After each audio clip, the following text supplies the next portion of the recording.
Hello, and welcome to this, our 56th live stream. Celebrating like a statistician, 6,000 plus or minus 10 subs. Okay, here's the joke behind that. Earlier in the week, it looked like we were going to get close to 6,000 subs, but we weren't quite sure we were going to make it.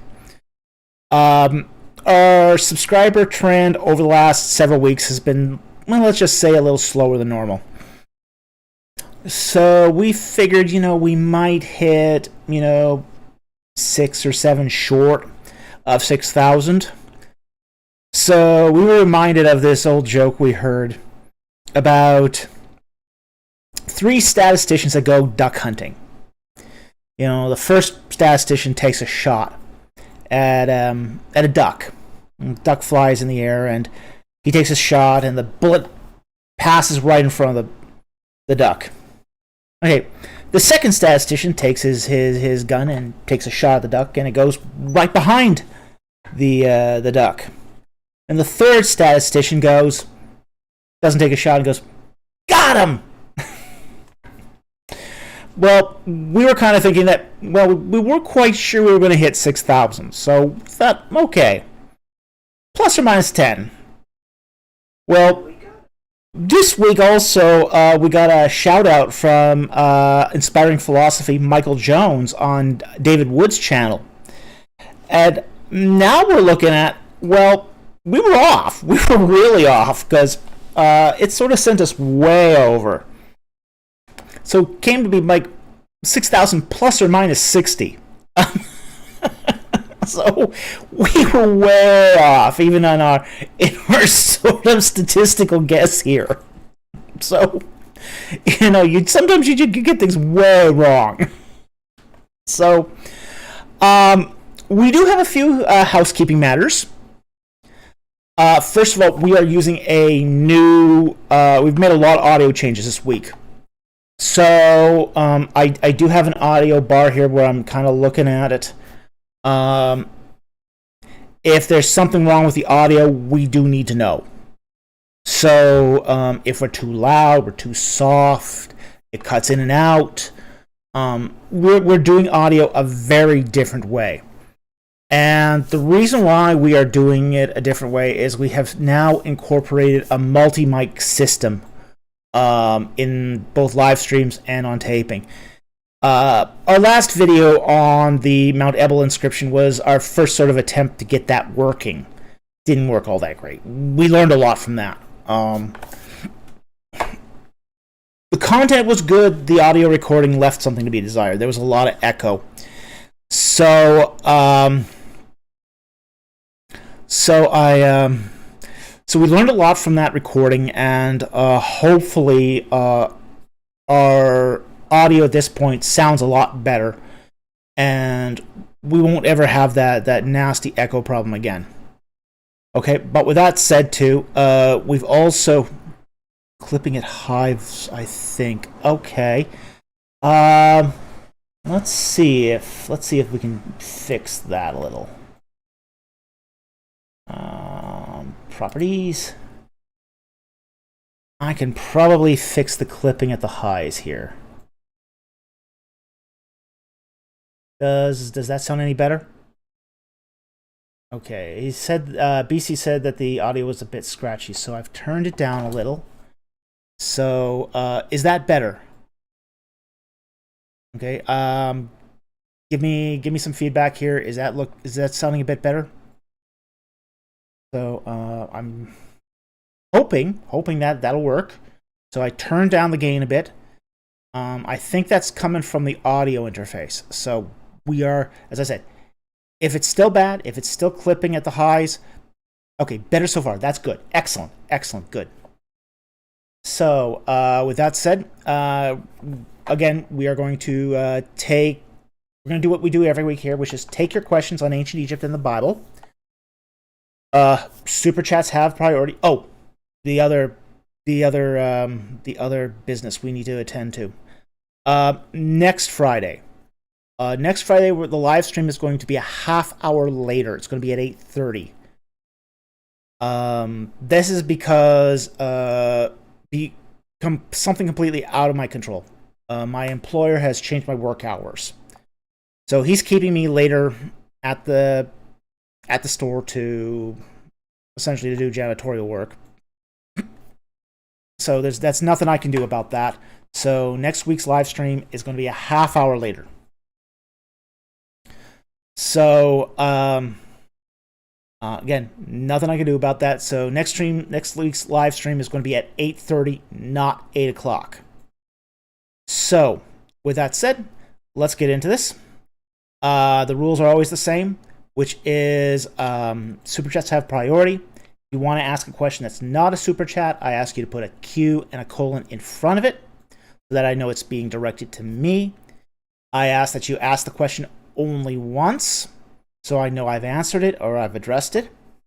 I also ask that if it has to do with a Bible verse or a foreign word, that you either tell me where that Bible verse is found or what language you think it's from, so I have a little bit of context to go off of. Okay? So with that said, let's get into it. We're going to start with actually 5 non-super chats tonight, because we actually had some really interesting non-super chats leading up to this. So let's get into that. Now, the first non-super chat is from Grateful Gert. And he says, "Hi there, Dr. Falk. I was wondering, what are your thoughts on ghosts or disembodied human spirits, and how, if they exist, they should be understood from a Judeo-Christian worldview?" Okay. Now, that is actually a really complicated question. That's why actually I like it. It's what we're talking about here when we talk about ghosts is a really complicated and diverse set of phenomena. Okay? There's not just one explanation that covers everything we know about, say, ghosts. Now, when, say, parapsychologists talk about, ghostly phenomena, they basically divide it into 2 categories. One is apparitions and the other is hauntings, and they're defined differently. Now, a haunting is kind of like a videotape recording that plays over and over and over again. It's the same recording, same phenomena happening frequently over and over and over again. Said hauntings don't really interact with its surrounding environment. People see it, people recognize it, but they also don't, it doesn't change. Okay? Now, an apparition, on the other hand, is something that interacts with the environment. Okay? So, for example, you see a little girl walking down the hall, and you see it at midnight every night. That's a haunting. A spirit that picks up stuff and throws things around, that's an apparition. So a poltergeist would be, say, which is defined as a spirit that throws objects or moves objects. That is defined as an apparition. A so-called shadow man, basically a spirit that appears as a shadow and, interacts in the environment. That's an apparition. Now, interestingly enough, there's even some sort of further breakdown when it comes to, say, apparitions. And the reason why is because there's not all apparitions are spirits of the deceased. There's actually a couple of very, very large volumes that were published by the UK Parapsychological Society. The volumes were called Phantasms of the Living. And these are documented cases of, say, apparitions of essentially people who were still alive. And those are very strange. one of the subsets of that is, say, distress apparitions, where somebody may be in a coma and yet their spirit is appearing in, say, their childhood home and trying to communicate on that level. Okay, so the takeaway with it in the greater framework of the Christian worldview is it's a very complex phenomena. Now, the Christian worldview allows for this. It allows the fact that these things this phenomena does happen. We see, for example, the Witch of Endor conjures up the spirit of the prophet Samuel. And the text tells us that Samuel actually appeared even though she was expecting her familiar spirit. So she was expecting a different spirit, but Samuel appears. So that tells us a couple things. A couple of very interesting things. One, it tells us that there are familiar spirits out there that masquerade as, say, ghosts or dismembered human spirits. But at the same time, too, there are certain exceptions when human spirits do return.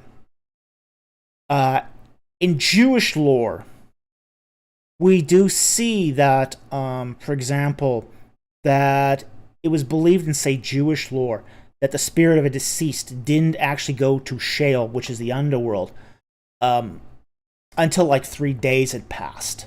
So there was some conception that the human spirit, say, lingered around this world for a while, and then went to the grave. So Jewish thought has been a lot more open to the idea of, say, ghosts as being human spirits. So it's a mixed bag. Now, on the other hand, there is a prohibition against talking to the dead. Okay? So, trying to reach out and to communicate with those spirits is, in a sense, prohibited. I'm going to set aside the whole sort of question of icons for the moment, because there's a different question there. So, setting that aside for the moment. Reaching out to a spirit, a disembodied human spirit, is prohibited. However, there are times too when, say, ghosts and disembodied human spirits force contact. And in that particular case, it's not necessarily wrong when the other side forces contact. So, with that said, okay, it's a mixed bag. It requires discernment. Discerning what's a ghost of a human spirit, what is a apparition of the living, what is a, say, demonic power or a mimicking spirit of some kind. All of that requires discernment. And all of that is within the Christian worldview. In its entirety, all of that is accepted phenomena within the Christian worldview. Okay? So anyway, I hope that answered your question. It's a fascinating question. It's a question that one could talk about for a very, very long time. But as I said, it's really, really complicated, and it's a subject that requires intense discernment to sort of go through the weeds on. So anyway, thank you for the question. Grateful Gert. Excellent question. Wonderful question. Okay, our second non-super chat of the night is from Jacob Testa. Is it true that the Genesis flood story is copied off of the Gilgamesh flood story, or do they both share a cultural tradition about a great flood that occurred? My thinking on this is it's the latter, not the former. Okay? Now, it's not a direct copy. Sequence of events is different. The only real similarity between Gilgamesh and the Genesis flood story is actually the flood. There's water. That's the similarity.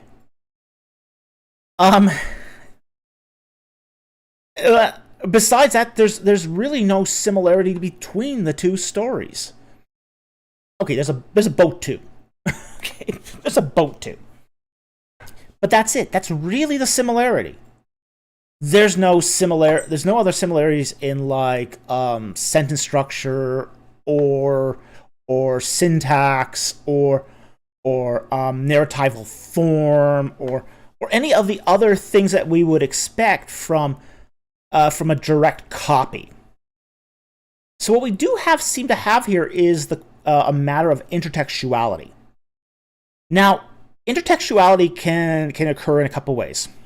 Okay, intertextuality can occur in parallel. Essentially, you could have, it is possible that Genesis was engaging the Gilgamesh flood as a concurrent text. Two texts that are similar in time. There's also the possibility of intertextuality in series too, where the Genesis flood is harking back to an even earlier story than both accounts.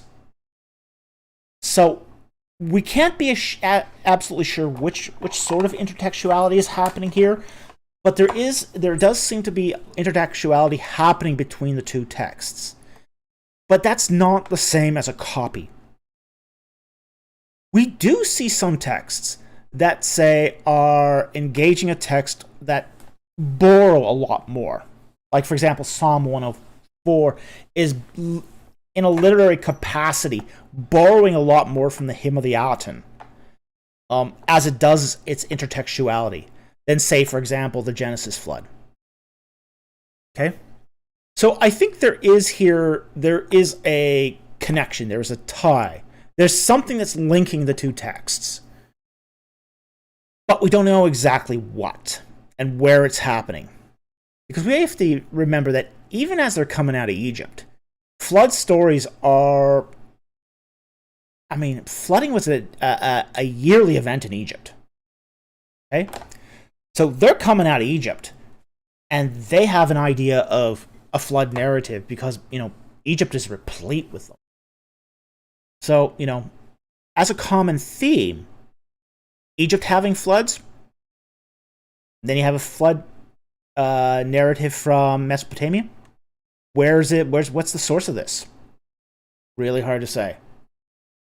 So, without, say, more to go on, very, very difficult to say one's copying from the other. Okay? So, anyway, thank you very much for the question. Interesting question, but there's limits to what we know here. Okay. Third non-super chat from Matthew Chanel.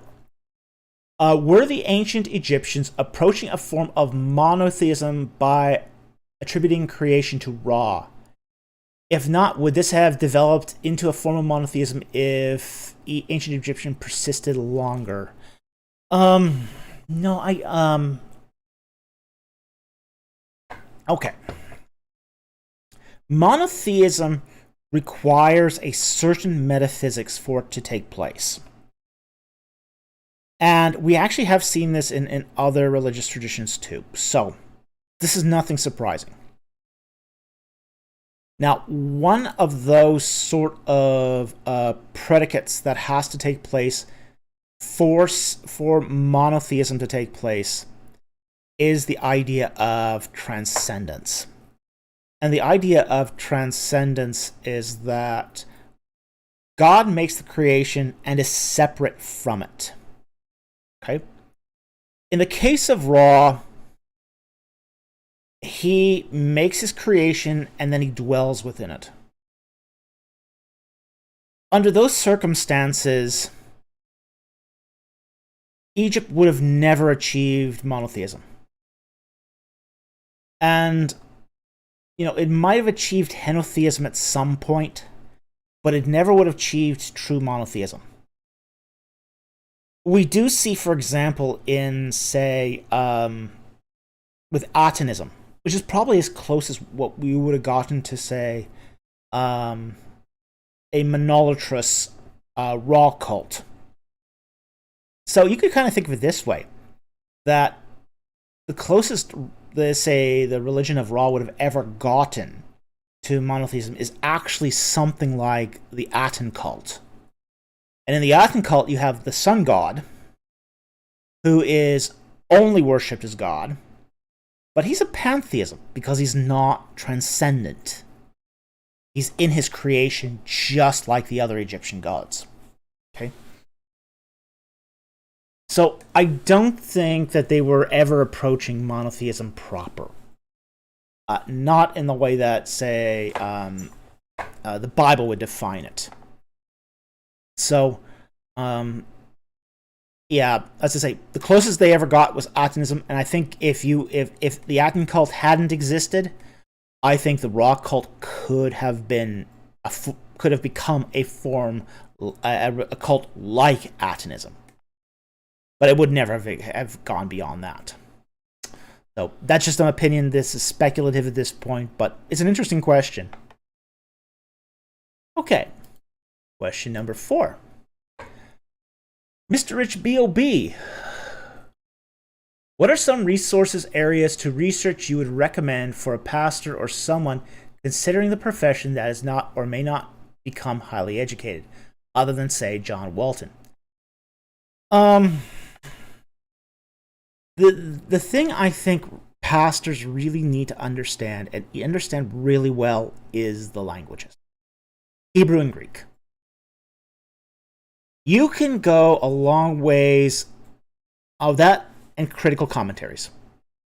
If you've got critical commentaries and a good understanding of Hebrew and Greek, you can go a long ways without becoming higher educated.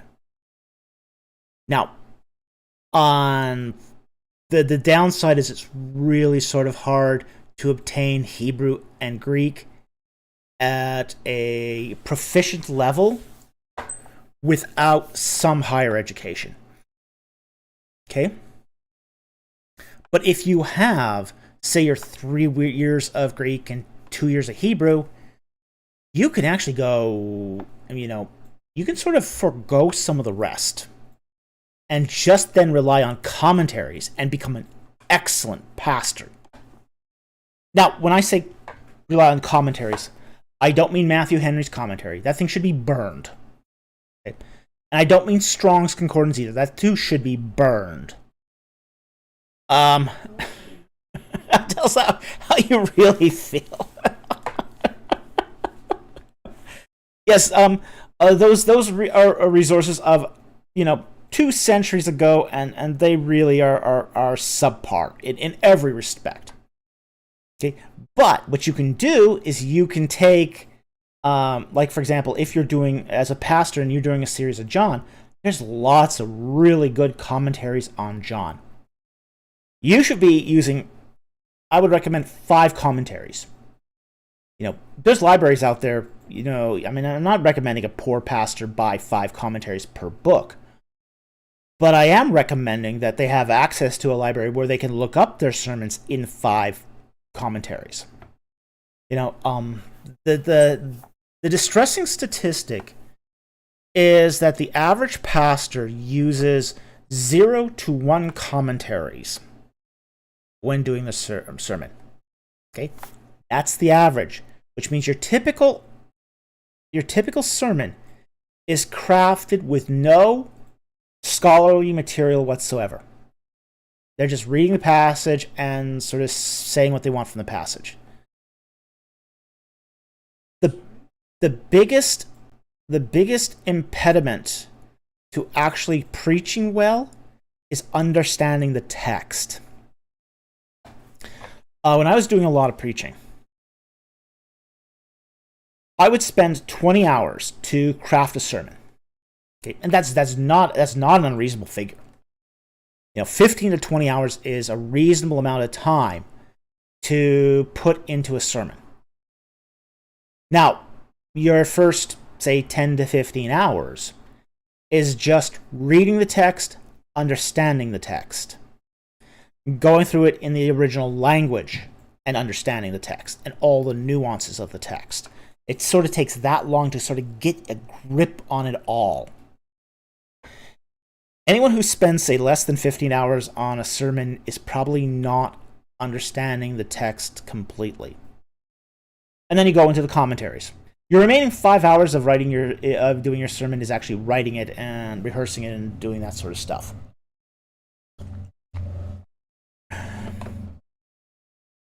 So you wanna resort to proper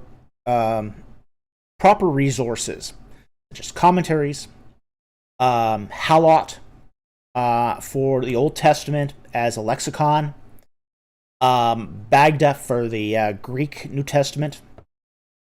As I said, there's a lot of great resources out there. For say, in the New Testament, get yourself a good Greek text, like Nestle Aland. For the Hebrew text, the BHS text, great Hebrew text. So there's a lot of good resources today.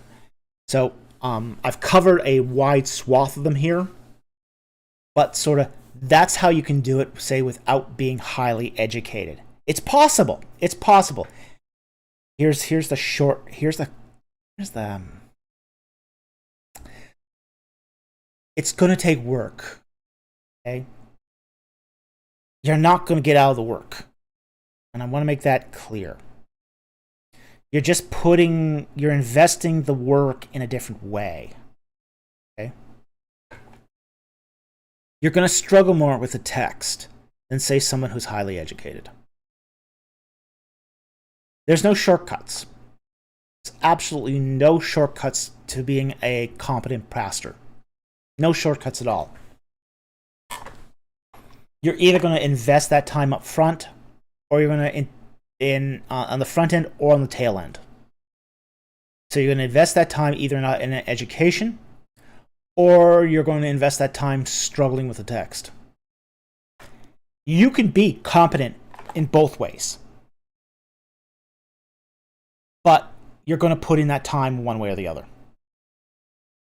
So anyway, I hope that helps. I hope that gives you some practical advice, and that does give you a huge number of resources that you can use here to basically do a competent pastoral ministry, say, while sidestepping most of higher education.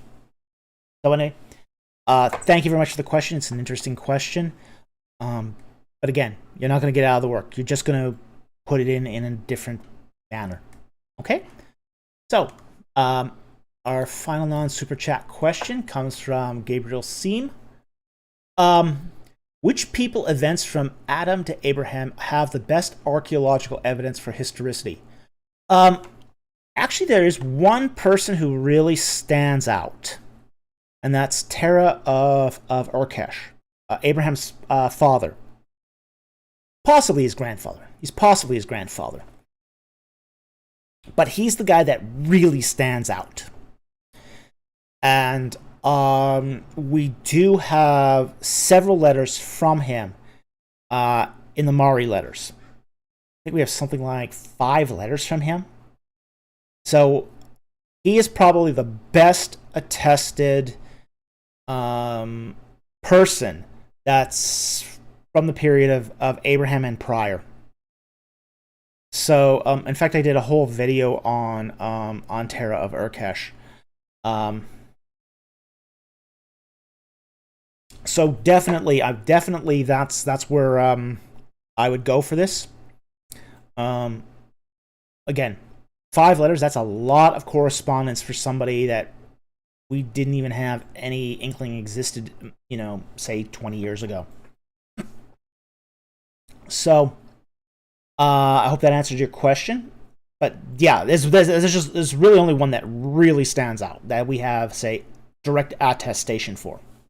And as I said, that's Terah. But anyway, thank you very much for the question. Very much appreciated. Okay. Now let's get on to the super chats. First one is from Penniless Theologian for €5. Where can the average Joe find your articles? Thank you for your work and blessings from Germany.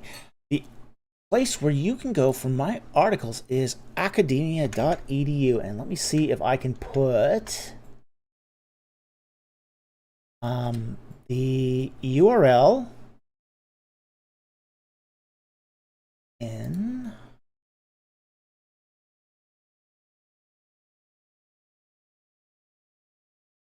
Oh, it would ask me for a password.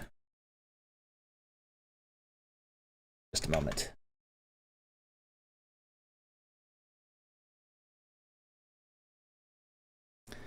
I will get you the URL in just a second.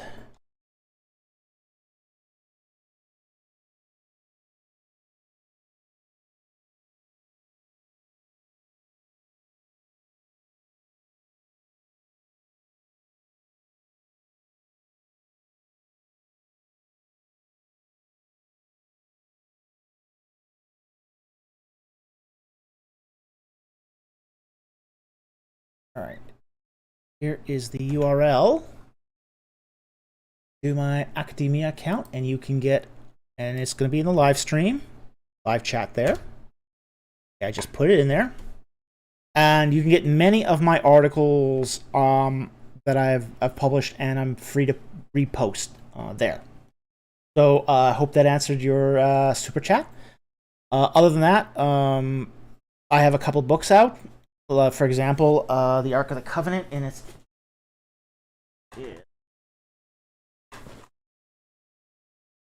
which is that book right there. That's my most recent book, and you can find that through most book retailers. Okay, so that should give you a start to find some of my work. So anyway, thank you very much for the super chat. Very much appreciated. Okay, next super chat comes from Cambrick for $10. Thank you very much. And he asks, do verses like Zechariah 12:8 and Malachi 3:1 connect the coming of the Messiah with the angel of the Lord? Could this be used to support the angel of the Lord as a Christophany? Thank you. Okay, let's take a look at those passages. We'll start with Malachi 3:1 because I actually have that one up at the moment. And it says, behold, I'm going to send my angel, messenger, and he will clear the way before me. And the Lord whom you seek will suddenly come to his temple, and messenger of the covenant in whom you delight. Behold, he is coming, says the Lord of hosts. Okay. So, does it allude to a theophany? Possibly. Yeah, possibly. Okay. So, in that sense, yeah, it is possible that this is a allusion to a theophany, or for the embodied Messiah, the incarnate Messiah. And the incarnate Messiah is not necessarily a theophany. It's not considered to be a theophany. Okay. So, in that respect, I doubt in this particular case it's directly talking about a Christophany as such. Now, for those who are not familiar, a Christophany is what's sometimes called a pre-incarnate manifestation of Christ, the second person of the Trinity.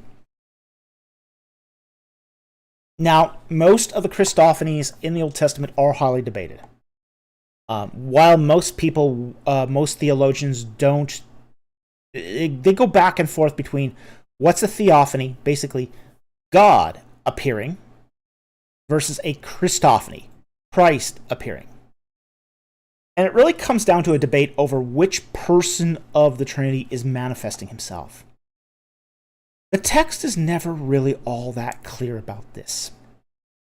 Sometimes it alludes to it more than others. Now, Zechariah 12:8.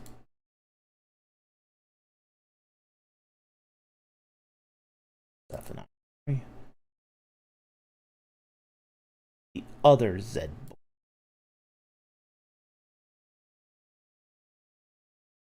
12. 8. Okay. Which says, in that day the Lord will defend the inhabitants of Jerusalem, and the one who is feeble among them in that day will be like David, and the house of David will be like God, like the angel of the Lord before him. Okay.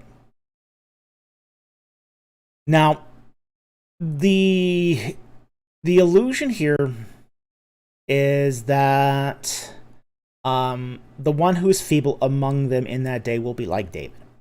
That is an allusion to the Christ. Okay, and the house of David will be like God, like the angel of the Lord before him. So, again, is this a Christophany, or is this something, or just an allusion to being like a theophany? It's really hard to say. If we be really honest about this, so I think that that there is here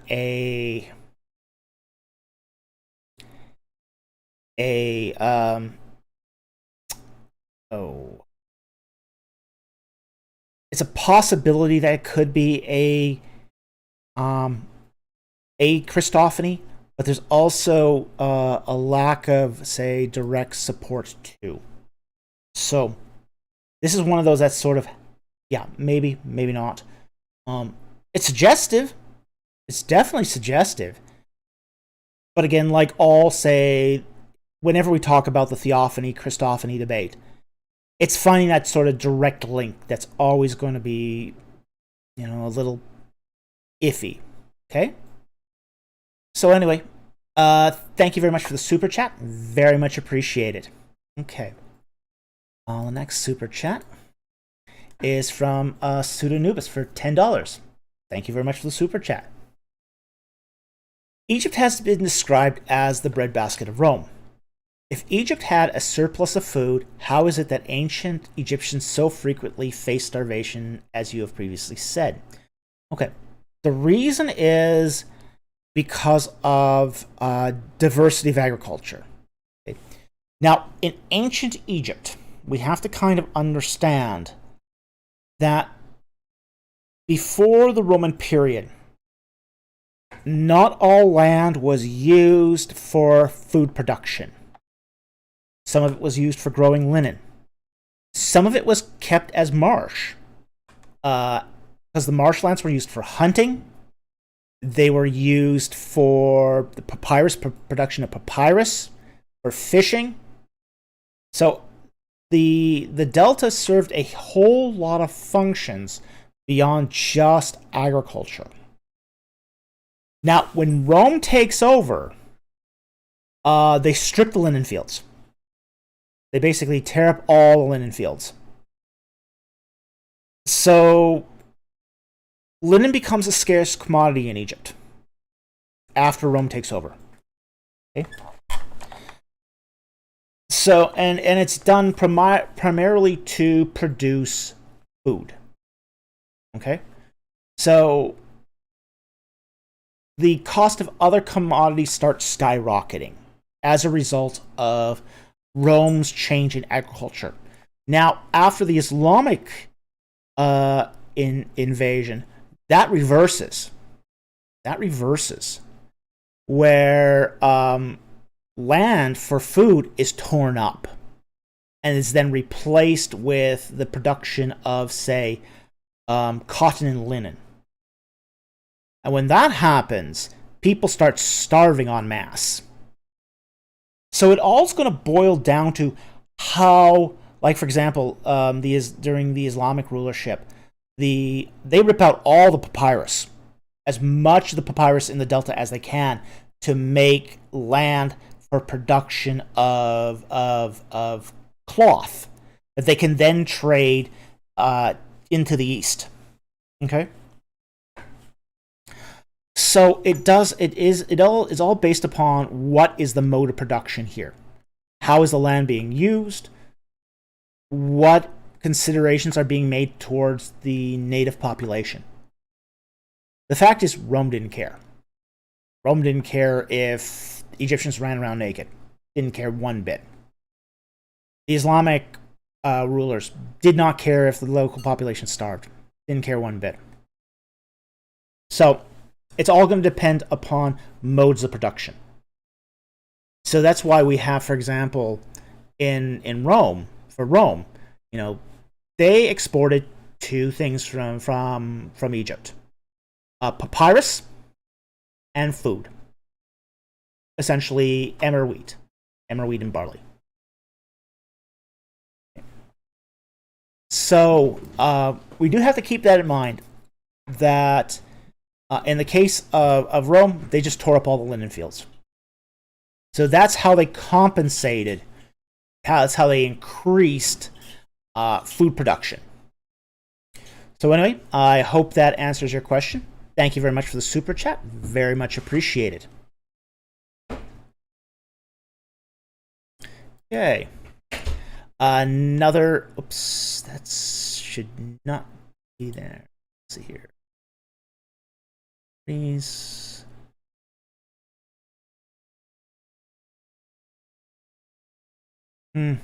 Okay, something looks like it went missing here. Yes, okay.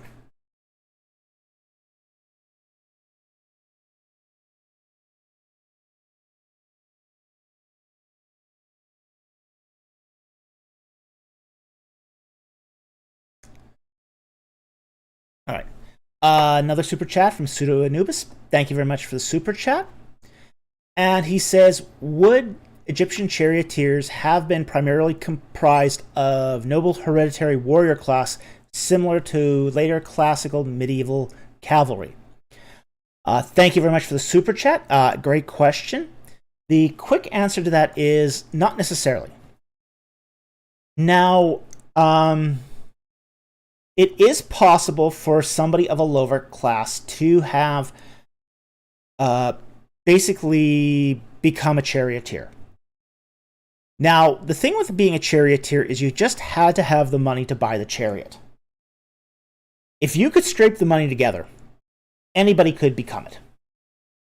Because becoming a charioteer in ancient Egypt didn't require upon say your family or your heritage, but it relied entirely upon what sort of financial assets you had. And this is true with anybody in the Egyptian military. The Egyptian military assigned rank based upon what you could afford. As you have to understand that in the Egyptian military, people were not assigned rank, were assigned rank based upon what equipment you could buy, because the Egyptian military didn't supply you with equipment. They didn't supply you with anything, except if you had a chariot, they supplied you with horses. That's about all they supplied you with. And they gave you food. But they didn't give you equipment. Okay? So if you were poor, the best you could be was an archer. Archers, were basically the poorest and the lowest rank of the Egyptian military. Now, if you could afford a bit better, and a shield and a bronze spear, you could become an infantryman. Okay? If you could afford a chariot, and those weren't cheap, those were not cheap, then you became a charioteer. Regardless of your family status, regardless of your even your competency at it, to be honest, you could be a pretty poor chariot driver and still, attain that rank just by being able to buy that equipment. So that's basically how the Egyptian military worked. Is if you were able to afford it, you could become a charioteer. And once you were a charioteer, basically, at that point, favor of your commanders then decided how high you rose in the ranks. So, anyway, Thank you very much for the super chat. Very much appreciated, and I hope that answers your question.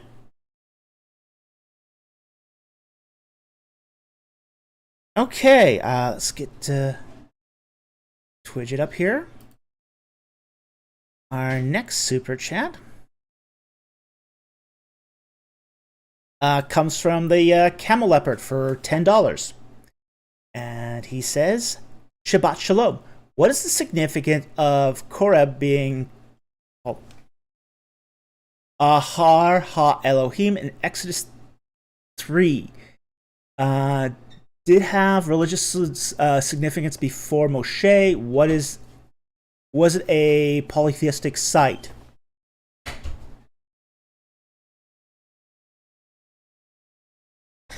Alright, let's get up Exodus 3 and let's take a look at that.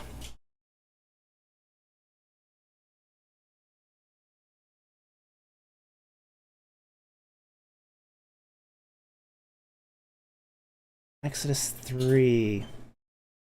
Okay, Horeb. The mountain of God. So essentially, it's just significance of Horeb, the mountain of God. Now, this is just a sort of most exegetes at this point basically say that this is just a synonym for Mount Sinai. Okay, whether or not that's actually true. But most will because it says in Exodus 3 verse 1, he led the flock to the west side of the wilderness and came to Horeb. Okay, that west side indicates that that he is moving across the Sinai from the east to the west. So I would sort of side here with most exegetes that basically said that Horeb is just another name for Sinai. And the mountain of God is used essentially as basically a epithet to connote that this is Mount Sinai that's being talked about here. Again, where Mount Sinai is, we don't exactly sure. It is in the Sinai Peninsula somewhere. So, to answer your second question here, was it a polytheistic site? I doubt it. I don't think it got the foot traffic really to be a polytheistic site. It might have been a revered site. You know, we do see these sometimes, like for example, we do see sites in the ancient world where say there might be a shrine set up for temporary worship. So, you know, we do see that happen. So it's possibly a revered site, a temporary religious site of some kind. But really, it's hard to say. Now, it did have religious significance to Moses. One of the interesting things about, say, Horeb or Mount Sinai, we'll use them interchangeably because, as I say, most exegetes do, seems to be that it does appear to be a place where God establishes sacred space. And in that respect, it remains a holy site, you know, in the eyes of Moses, until the presence of God goes from Mount Sinai onto the mercy seat of the Ark of the Covenant, between the wings of the cherubim. So it does seem to be. Now, we don't know why God chose that particular mountain top, to establish his sacred space. We have no other indication, you know, other than that God chose it. There might be some reason. There might be some reason why it was chosen. We don't know why. So that's probably the best we can answer this at the moment. So anyway, thank you very much for the super chat. Very much appreciated. And it's an interesting question. And I wish we could answer more on that, because it clearly has some significance. What exactly that significance is, I think, will require further study. So, thank you very much. Okay. Next question comes from Sinaiticus Apologia with a really generous super chat. Thank you so much for a $100 super chat. Wow. Thank you so much for that super chat. It really helps us to continue this. It supports us and it helps keep the lights on. So very, very appreciative and very, very grateful for your support of our channel. Very much appreciated. Okay, he says, there's a common claim among mythicists. Oh, dear. And alt history crowds. Oh, no. That Cain and Abel story are Seth, Osiris, and Horus myth. What truth is there to this claim? Absolutely none. Not even close. I mean, look, how do I say this? Mythicists look for vague similarities and then extrapolate on those similarities with no regard to either the original texts or the texts they're trying to mythologize. It's just, I mean, some of the stuff that mythicists come with are cuckoo for Cocoa Puffs. I mean, it's just downright crazy. A lot of the stuff they try to mythicize. It's just, I'm actually really surprised that there are still mythicists out there. I mean, I'm really surprised. I mean, it's an utterly bankrupt historical method. It's an utterly bankrupt historical method. I mean, no modern historian of any worth. And yes, I think Richard Carrier is not and Robert Price are not historians of any worth. Sorry. Wow.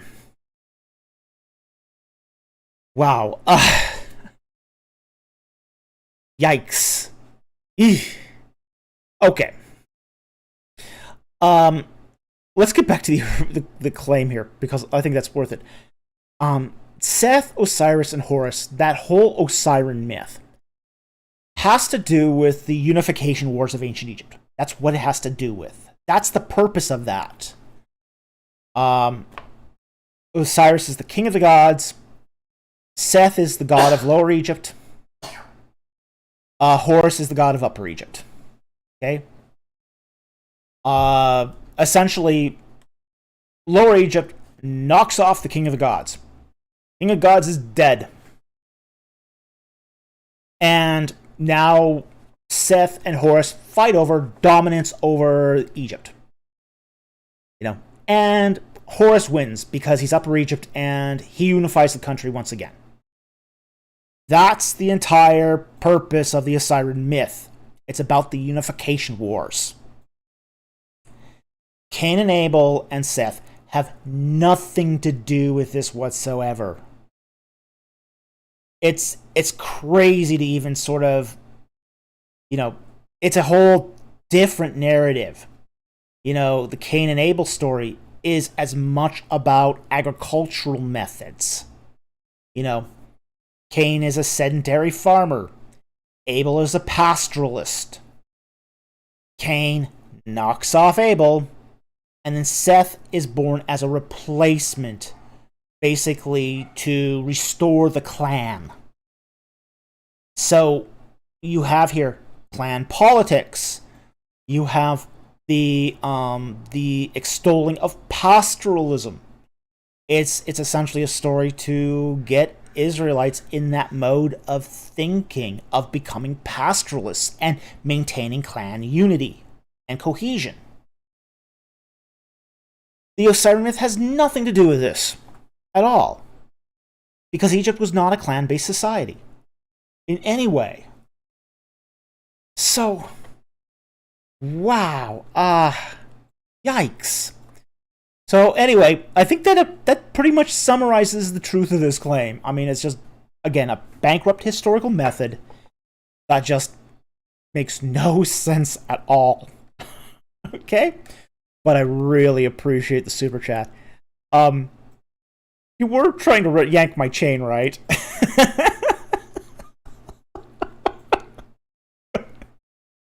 Anyway, thank you very much for that very generous super chat and giving me the pretense to go on a rant. Thank you so much and very much appreciate it. Okay. Mouthwash for $5. Good to see you tonight. We haven't seen you in a while. Very much appreciate the super chat. Okay. Is it advisable to visit Egypt? Egypt's a wonderful place to visit. I love Egypt. He says, arbitrary arrests, harassment, and confiscation. There's plenty of examples on YouTube. See Nightmare at Egypt food tour. Okay. Egypt is an incredibly safe place to visit. It's probably the safest country to visit in the Middle East. But there are some precautions you have to take. You have to exercise common sense. Okay? Don't climb the pyramids. If you see a potsherd on the ground, leave it in the ground. Okay? Taking antiquities out of the country. No. Very illegal. You're going to get arrested.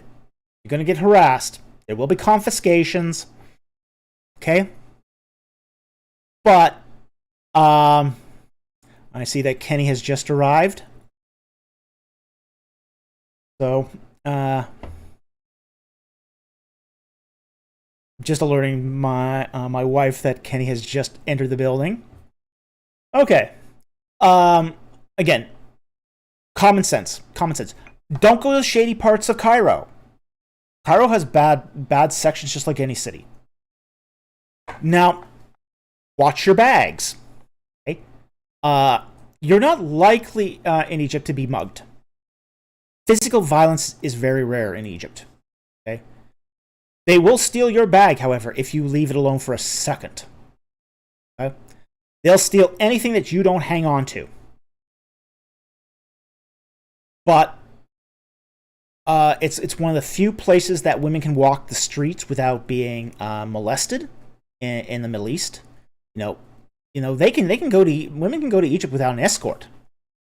Okay? Now they're safer with an escort, male escort, but it is one of the few countries that a female can go to Egypt without an escort and not be harassed. Okay. I visited Egypt several times. I've walked the streets of Egypt in the middle of the night. No one will bother you. No one will care. Okay. So yeah, it's as I say, it's one of the safest places, and part of the reason it's so safe is because the tourist police will crack down on their own people if they get out of line. So I highly recommend Egypt. Don't go in the Western Desert or the Sinai, because you've got insurgents there. Anyone who goes into the Sinai or the Western Desert is asking for trouble. They're asking for trouble. Stay on the tourist paths. Stay in the tourist spots. If you have to travel between locations by car, make sure you arrange it through your hotel. Make sure you have sufficient money on you to get yourself out of trouble if you do get into trouble. So, yeah, it's a safe place, but exercise common sense. So, anyway, thank you very much for the super chat. Very much appreciated. Okay, our next super chat is from... Gotta squint here because it's white on orange and I can't see that very well. So, I hope I don't butcher this. I so apologize if I butcher this. Brew Macaire. I hope I got that right. No vowels makes it kind of difficult to pronounce. The ironic thing is I know the vowel system of Hebrew, so if I see Hebrew without vowels, I'm okay.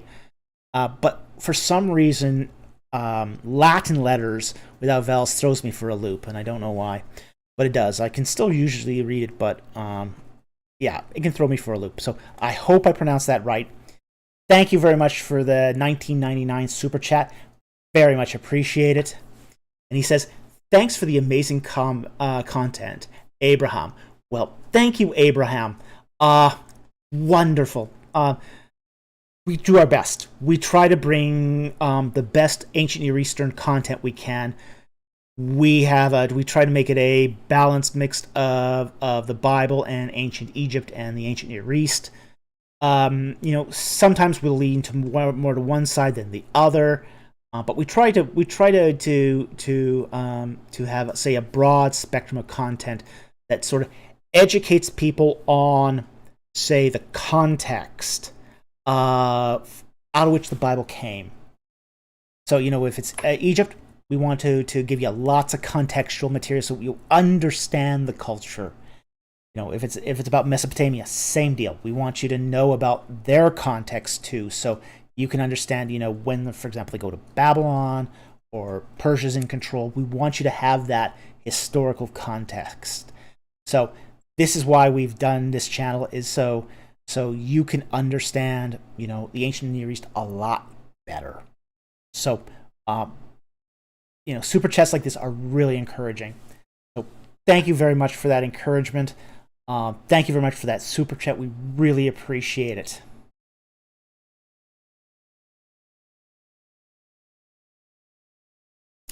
Jack Gregory for $2. Thank you very much for the super chat. Put to death for cursing and getting wood on the Sabbath. Okay. Yes. Now, there's some things here that you have to kind of understand about the background. Cursing in a biblical context isn't saying a naughty word. That's not what it means. Okay? It's putting a magical spell on someone. That's what it is. It's essentially a kind of incantation.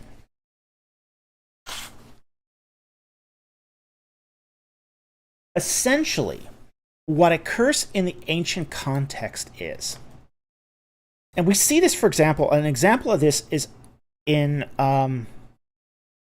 with Jephthah, where they go out and they fight and they bring these clay jars, and they smash the clay jars. Well, that's an execration spell. Basically, what they would have done in the ancient Near East is they would have put, say, may my enemy get swallowed up by a lion. And then they would take that jar and they would smash it to effect a curse. That's an execration spell. So when you did a curse upon somebody, you were actually enacting what they thought was a spell to do harm to somebody. So as I said, this is not just a dirty word. This is not calling somebody a bad name. This is invoking magic. It's invoking magic. So in a theocratic state where everyone's supposed to be monotheistic, invoking magic is bad stuff. Because it's invoking something that's either against God's nature or invoking pagan gods to do it.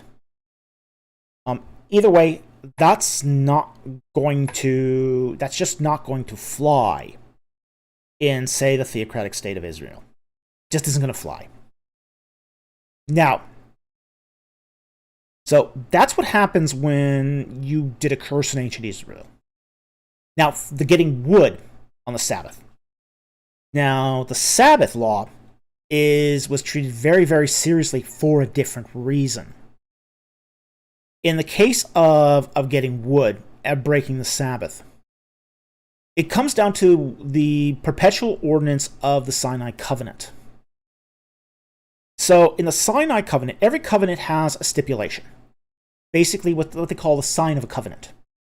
And this is suzerain vassal treaty language here.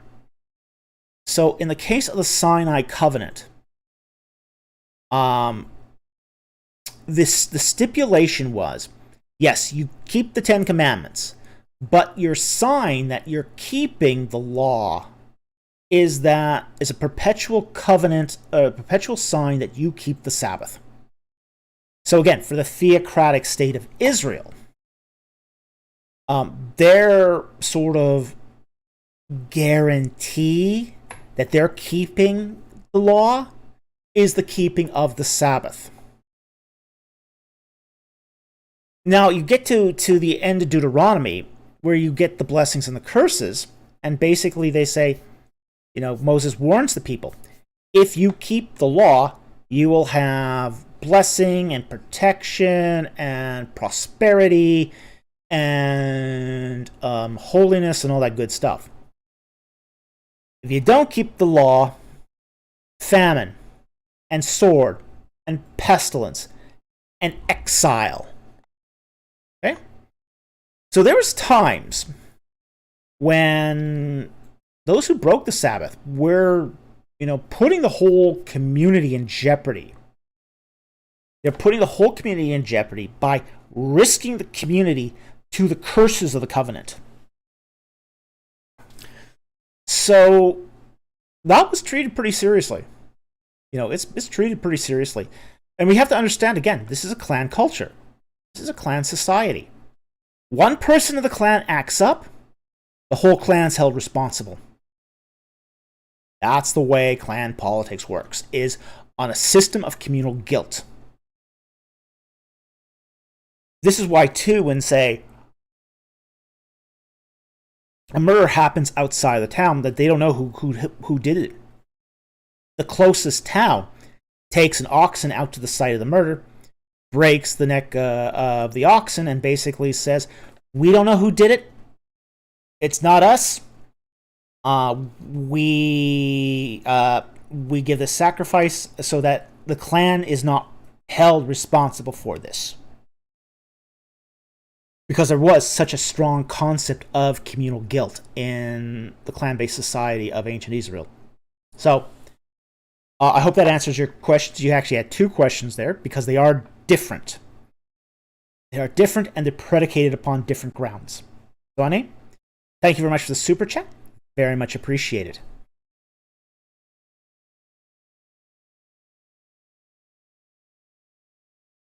Okay, I think it's Oscar Philo for, was it 10 Romanian, I think? Thank you very much for the super chat. Very much appreciated. Pardon my English. Well, no pardon necessary. My English is not terrific. In 2 Chronicles chapter 18, verses 20 to 22, the Lord proves a spirit of lie. I can't, I think you mean reconcile the God of truth to the use of a lie. I can understand using a liar, but not this. I'm dumb, please be patient. No, don't worry, this confuses a lot of people, so let's pull that up. Okay.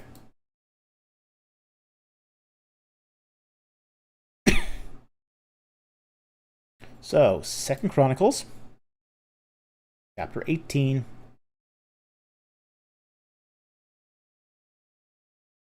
'22. Okay. Now, verse 20. Then a spirit came forward and stood before the Lord and said, I will entice him.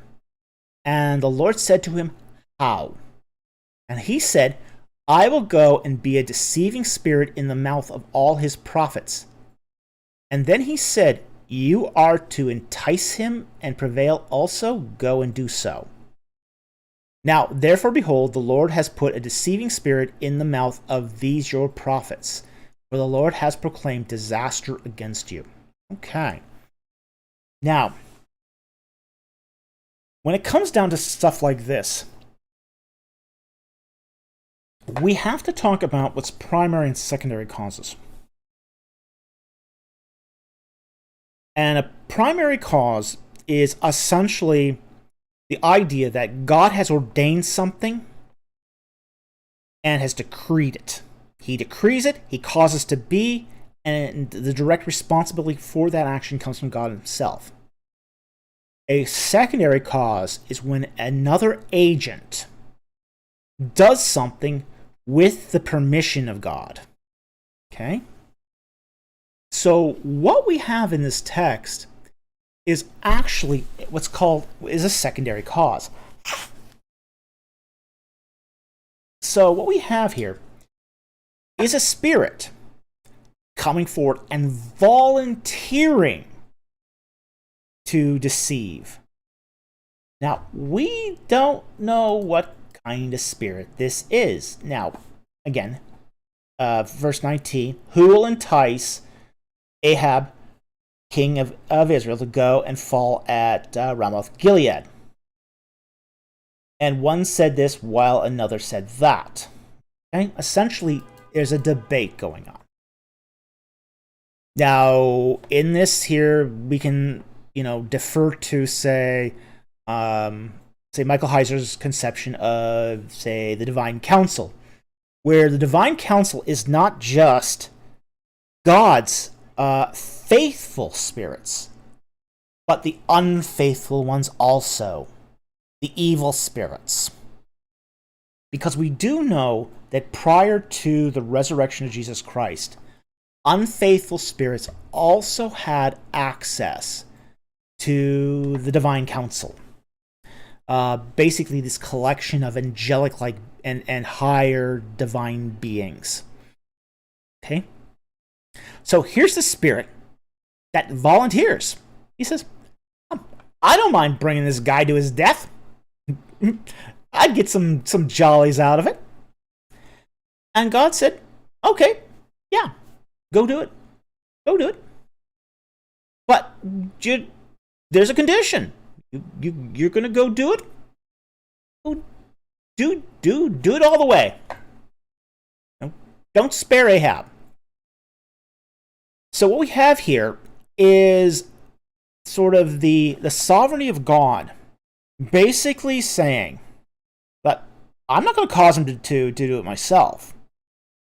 But if there's a volunteer amongst the wicked spirits, go for it.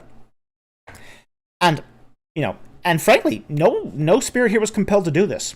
No spirit was compelled. This is a volunteer.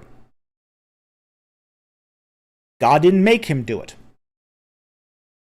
But if he was going to do it, there's a stipulation.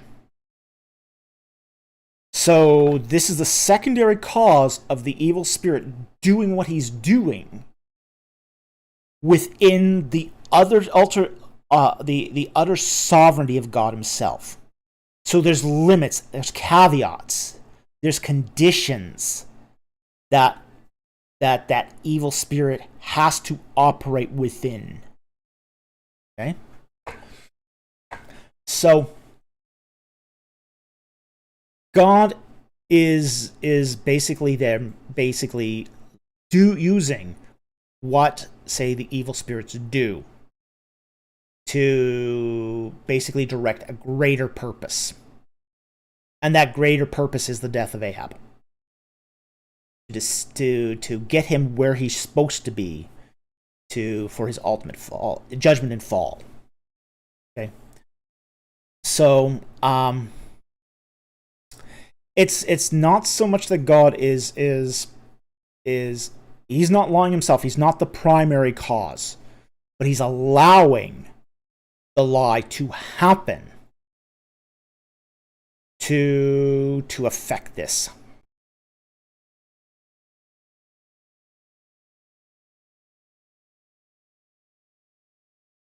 The purpose of God here, again, verse 19. Let's take that a little back a bit. The goal here was to entice Ahab.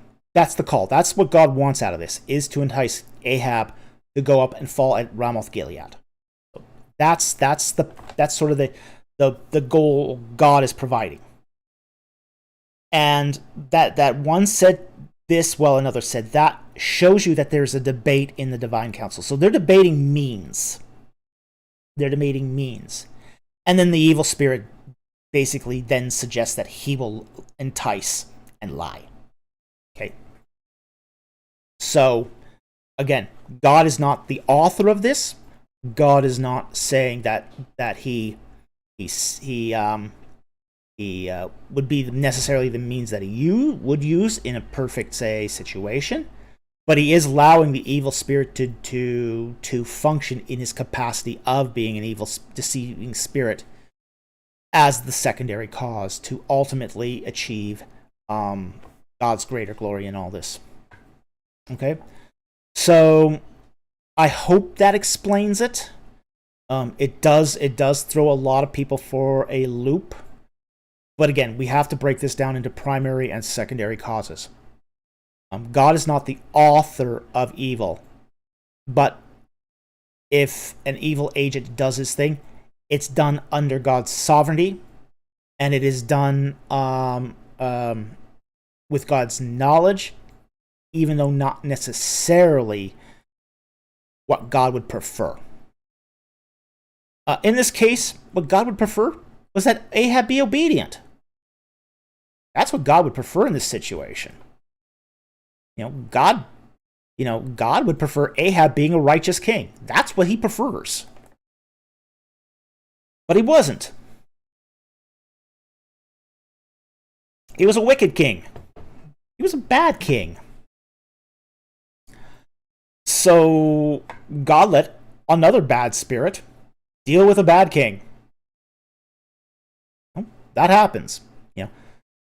God let the Babylonians deal with the unfaithful Judites. God let the wicked Assyrians deal with the northern Israelites. God does this. God does let evil people act as his judgment. And this is no different than that. So anyway, thank you very much for the super chat. I hope that answered your question. Very much appreciate it. Okay. Slim2K for $20. Thank you very much for the super chat. Very much appreciated. He says, Hi, Doctor. Wanted to follow up on Revelation 1:6. The Textus Receptus uses kings, basileus, and priests, but other translations use basileon and priest. What is correct in the situations like this? Do these translations mean the same? God bless. No, they don't, unfortunately. It is probably true that the Textus Receptus does use that. I don't have a copy of the Textus Receptus on my Bible software here, so I can't really look into that per se. Now, from what I gather, the Textus Receptus does not. It's not what we find in either the majority text or in say the other text types like the Western text type or say the Alexandrian text type. So I think most modern translations today will prefer Basilean over Basileus. So I think here that in a situation like this, I always prefer to use what is the best what's the best reading. So, in this case, with, say, most of the texts sort of falling towards Basilean, and I believe even the majority text does this, and the majority text is essentially most of, say, the Byzantine text type. And the number of texts we have from the Byzantine text type outnumber all other texts like 100 to 1. It's just there's a huge number of Byzantine texts. So they essentially what you're getting with the majority text is, say, an aggregate of the Byzantine texts with no weighing of other texts. I mean, the other text types have such little weighing. It's in the majority text. It's not even funny. But the Eastern Orthodoxy was really made a lot of copies of the Byzantine text. So we do have that to fall back on, at least as far as the majority texts go. So I think in this particular case, I think it's preferred to do Basilean given what we find in both the majority text and say critical texts like Nestle Aland or the USB texts. So I would definitely go for a kingdom, use kingdom and priests in this particular case. I don't have a huge, I don't have great affinity for the King James Version. I'm just saying that out there. I mean, it was my first Bible. It was my first Bible. My first Bible was a King James Version. But I just found that the more I learned about the Bible, I just found that other texts were more reliable, more accurate, and frankly, a lot easier to do Bible study from. So that's a personal preference from mine. I know other people have different opinions about the King James Version and the Textus Receptus.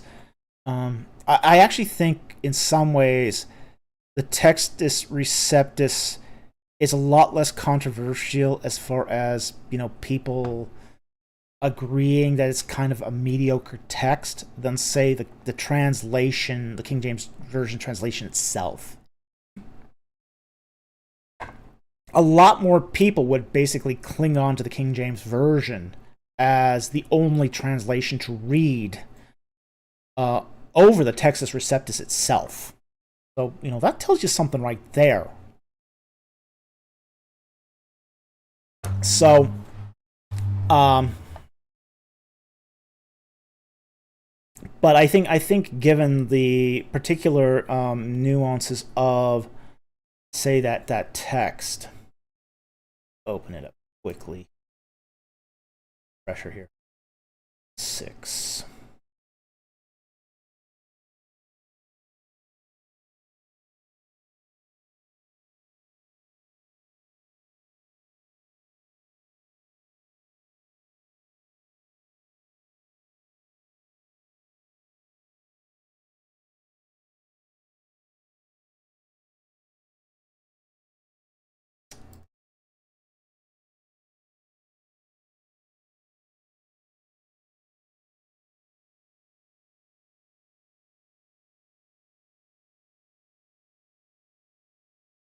Yeah, Basilean is the accusative.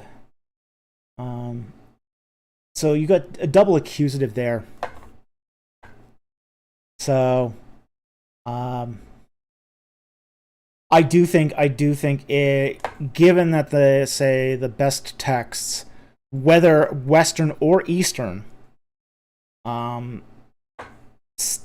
to Basilean, a kingdom. Okay. Kings is not really a strong translation here. And then, you follow it up with Eris, priests of God. So,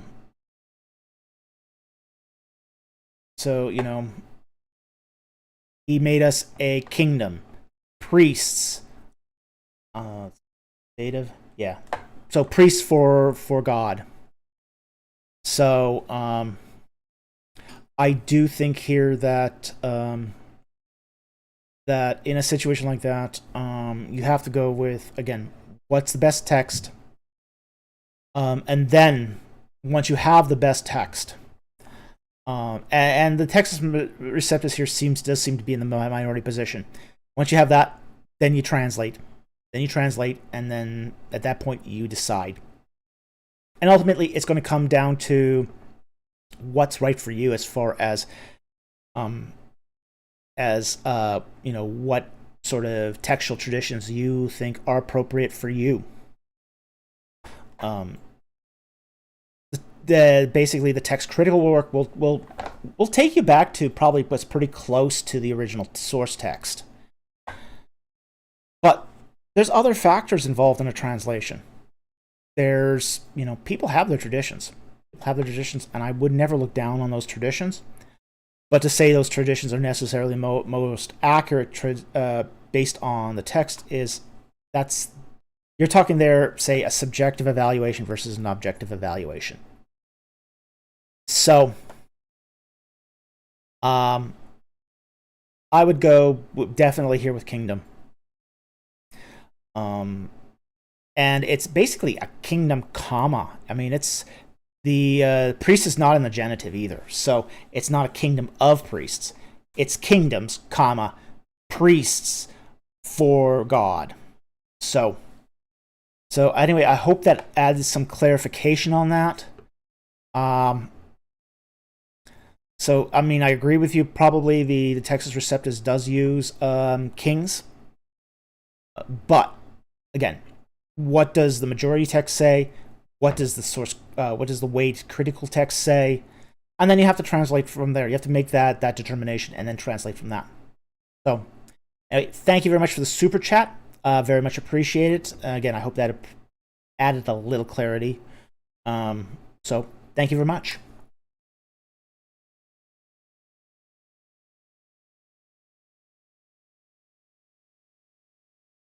I will follow up on that just on this here. He adds here, I thought maybe kings and priests was used in reference to Melchizedek being called king and priest, that we are made like him. Actually, if we get right down to it, I believe it actually does not come from Melchizedek, but I think it comes from Exodus, if I recall right. It might take me a little bit to look it up here.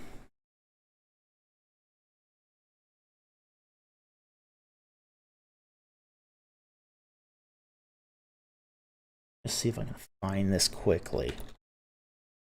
Yeah, I mean, it's tempting. It is tempting to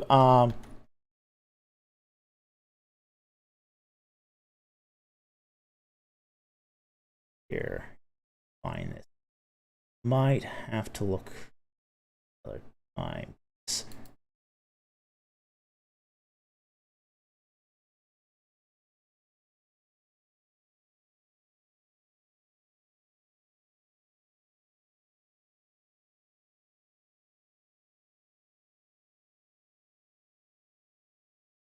Yes, it actually comes from Exodus 19:6. That's the origin of this.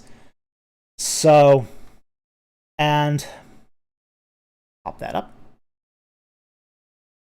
And this is the source of Revelation 1:6 is actually taken from Exodus 19:6. And you shall be to me a kingdom of priests and a holy nation. Okay? This is the source of that text. It's not Melchizedek. It's Exodus. And it's Exodus 19. So that's the source of this. And here it is kingdom. So it is a dominion, a sovereignty, a reign, a kingdom. So it's got that broad Semitic language, but it's not kings. So it's actually a direct quote from Exodus 19:6.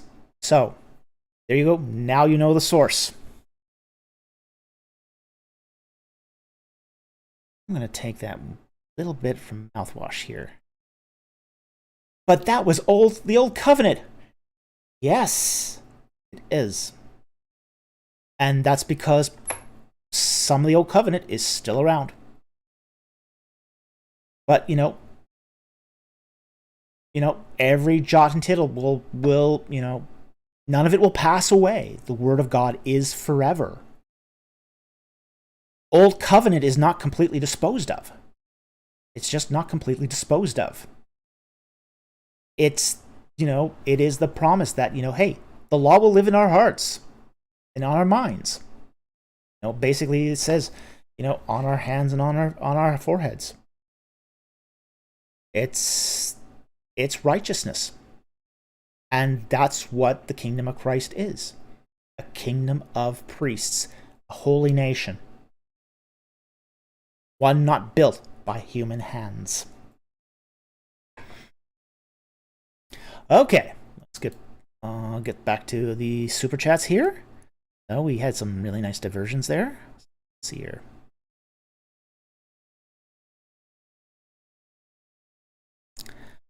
Okay. The Camel Leopard for $10. Thank you very much for the super chat. What are some of the pros and cons for both the Septuagint and the Masoretic texts? I've seen many people argue on both sides that one is more readable than the other. Okay. There are pros and cons to both. The Septuagint comes from an earlier text. So the Septuagint comes from a text that dates to the 3rd century BC. The Masoretic text comes from a textual tradition that is as late as the 10th century AD. Okay, so there is a age gap between them. Now, the Masoretic text tries to preserve the majority of the original Hebrew. The Masoretes did make some small changes. Okay, they did make some small changes. They also made some dodgy changes too. Okay.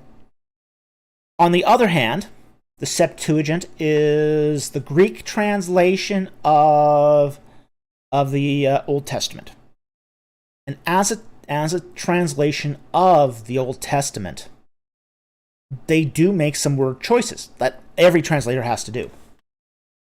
For example, the Septuagint is where we get the translation the Red Sea from, when they translate the Yam Suf Sea of Reeds. That translation originates in the Septuagint. And part of the reason they translated it that way is because the Yam Suf didn't exist anymore. It had completely dried up and become more or less a desert. So the Septuagint often makes some word choices that, are understandable in the particular time, but are really not that good for a modern translation. But where the Septuagint is really useful is in text critical work. So when you do text critical work of the Old Testament, you generally take the 3 text types, and I know there are text critics that say there's no such thing as text types, but they are broad trends. And you have to use some sort of jargon when you want to get, some information out there. So we're going to use that jargon. Okay? So when you do text critical work, what you generally do is you take all the available texts. You take your Septuagint. You take your Masoretic text. You take your Samaritan Pentateuch. And you compare the texts, text by text. And then you come up with the reading that's most likely given the preponderance of evidence. You got some Dead Sea Scrolls, throw them in too. See what comes out with the reading. So when you do text critical work, each of these has an important function. So if I'm doing some text critical work, I use all 3, or whatever text I have available. I use the Septuagint, I use the Masoretic text, I use the Samaritan Pentateuch, and I use the Dead Sea Scrolls where available.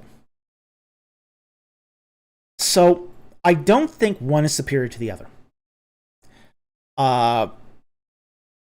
I think you need them all. You need them all if you're going to do, say, real scholarly work. Now, most of our Bibles today are based upon the Masoretic text, whether that's the Aleppo Codex or whether that's the Leningrad Codex. The King James Version, its Old Testament, is based upon a copy of the Leningrad Codex. Most modern Old Testaments are based on, as their base text, on a Masoretic text of some kind. And that's because it's complete. It is a complete Old Testament. The Samaritan Pentateuch only has the first 5 books of the Bible. So in order to do a translation of the Old Testament, you need a complete Old Testament text. So I very much think that it's not a either or, but I do think that if you're going to try to get it as close to the original as possible, your readings are probably going to start with the Masoretic text and then work from there. Okay. Some places the Septuagint's better. I think probably in the genealogies, the numerical systems that they used in, say, Genesis 11, much better in the Septuagint than the Masoretic text. Okay. But in other places too, Masoretic text is better than Septuagint. So, it's 6 of one, half a dozen of the other. So anyway, thank you very much for the super chat. Very much appreciate it.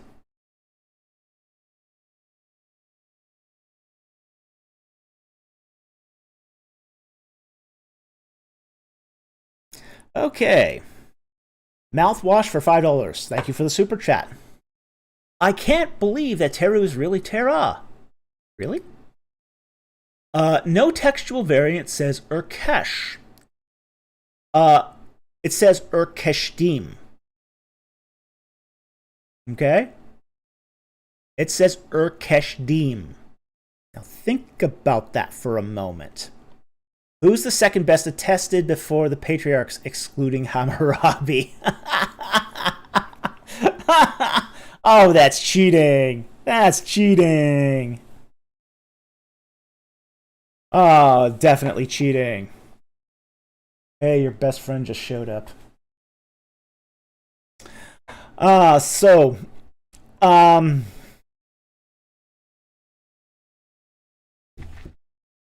Okay. Well, I think it's pretty strong, actually. Now, we have had some issues in some biblical texts where, because we are not dealing with a spaced text, that sometimes a space is inserted. Like, for example, all our modern Masoretic texts have spaces to isolate the words. This has led to some readings that are not exactly fortunate. Especially when it comes to stuff like Mesopotamian names. If you want more information on this, Paul Lawrence's book is excellent about this. So by just moving the space into a different place, you get a completely different reading. So I think this might have been a case where Urkesh and Urkeshdim are not necessarily Urkeshdim is a variant of Urkesh. It could have been Urkeshed, which was then mimated. That's a possibility. It could be that it could be Urkesh and Dim. There could be another way to read this. But I think it's just such an incredible coincidence that we have Urkesh and Urkeshdim. That's just too close to just ignore. That's just too close to ignore. So, I think it's pretty strong, especially given the fact that we have a date for Abraham. Because we have a date for Abraham that comes directly after, like 50 years after Terah of Urkesh, roughly. I think this is definitely something that's viable. I think there's a credibility here. There's enough evidence here that I think that I don't have any doubts here that the Terah of Urkesh Teru of Urkesh isn't. I mean, I don't think that there's any viable possibility here that Teru of Urkesh isn't Terah of Urkeshdim. So anyway, thank you for the super chat. Just though the linguistic parallels are just too close. They're just too close to ignore this. So, okay, next super chat is Tony G from 1999. Thank you very much for the super chat. Very much appreciated. Did Abraham and Isaac really fear kings would kill them for their wives? Hmm. Um. Well, considering that kings in the ancient world often acted like mob bosses, possible. Or did they know that they would get wealthy by duping the kings to take them as sisters? Poor King Abimelech got worked by Abe and Ike. Well, that sort of is what here we're asking about intent, and it's always difficult here to say what was their intent here. I don't think the text really tells us what that their intent was, to bilk Abimelech or Pharaoh of their money and slaves and all that stuff. So I don't think that was necessarily the intent. But kings did act like mob bosses, especially kings in Canaan. Okay, a king in Canaan could act like, if he saw something he wanted, he could take it.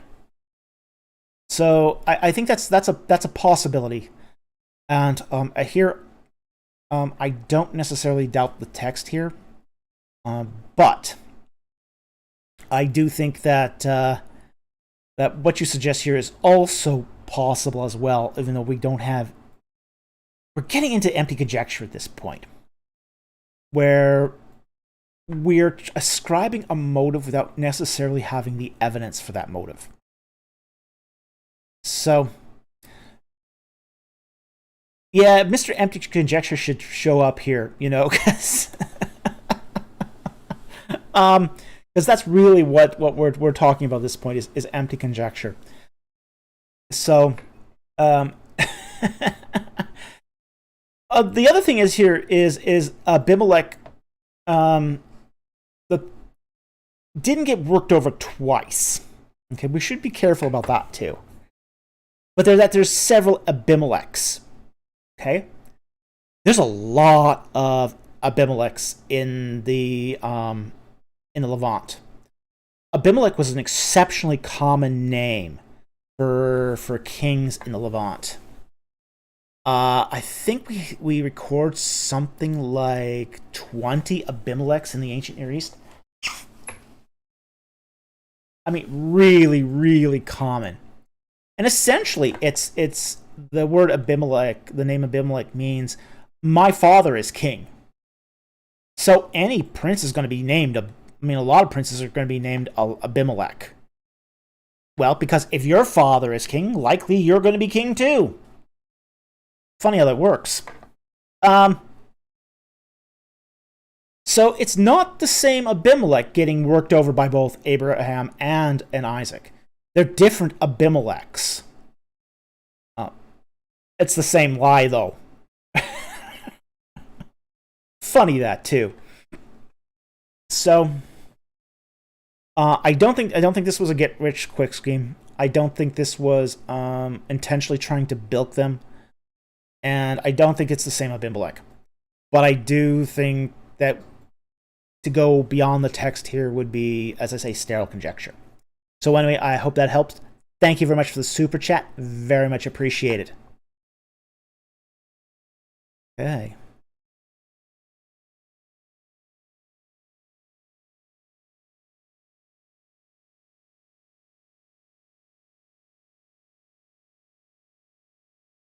The Camel Leopard for $5. Thank you very much for the super chat.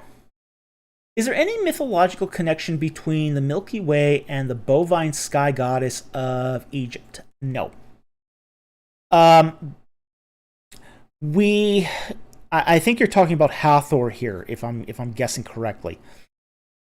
And she wasn't necessarily a sky goddess. She was a fertility goddess. Now, there is a sky goddess whose name is Nut. She's the mother of the 5 Osiris gods. Her husband was the earth, Geb. Okay? And we see when we see portraits of her in tombs, she is portrayed like the Milky Way. So we do see that represented in tombs, where Newt is the Milky Way. So essentially, that's an interesting thing when we look up in the sky, and you do see the Milky Way, and it's a white strip, and most of us can't see it. It's surprising how many people today have never seen the Milky Way because of light pollution. My wife and I saw it when we were living in Nevada. I saw it recently when I was at Abu Simbel. I stayed the night, and wow, I've never seen the Milky Way so clear as at Abu Simbel. I mean, just amazing. I mean, it is this white strip across the sky. So the Egyptians did sort of picture that. They visualized that as the body of the goddess Nut. So there's no necessary connection between the Milky Way and a bovine deity, but there is a Egyptian connection between the Milky Way and the goddess Nut. And she was portrayed as a woman. So anyway, I hope that helped. Thank you very much for the super chat. Very much appreciated. Interesting question. Okay. Linguist Ammo for $5. Thank you very much for the super chat. In Exodus 7:9, the Masoretic text has the word tanim, but the Septuagint and the same verse is drakon. Is it absent in the Dead Sea Scroll? Is it serpent or not? And I would have to look that up to say for that. Now, maybe if I'm lucky here, I can look this up quickly. It's not something that I would normally do in a live stream here, because this does take a little time sometimes to look up. But if we get really lucky here, and of course the squirrels in my, the hamsters in my NAS are starting to spin up because I've got a really slow NAS here. That's where I keep my vast electronic library. Okay. Well, let's see what the Dead Sea Scrolls say. That up. 7:9.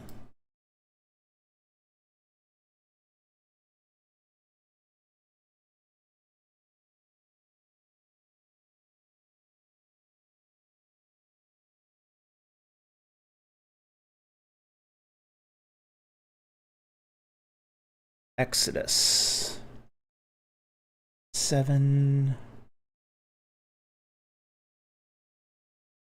course, it's a microtext. Help. Okay. Exodus 7:9. We have one Dead Sea Scroll for Exodus 7:9, which is 4Q, Genesis and Exodus. A. Okay. And then we have to look at where that text is in.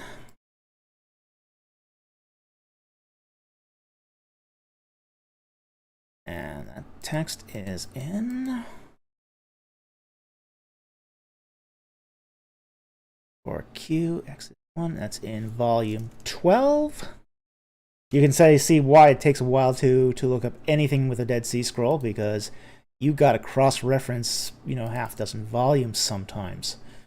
So this is usually not practical to do in a live stream, but your question here is really specific. So this fragment, not here. Okay. Okay, and 753. Okay, I found the fragments and look it up. 7:9 Exodus.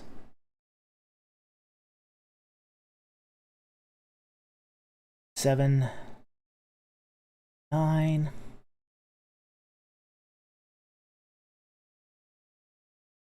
It's the last verse.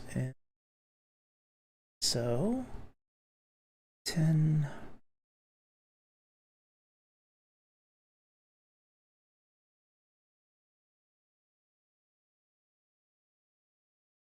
Ruin my Tananim.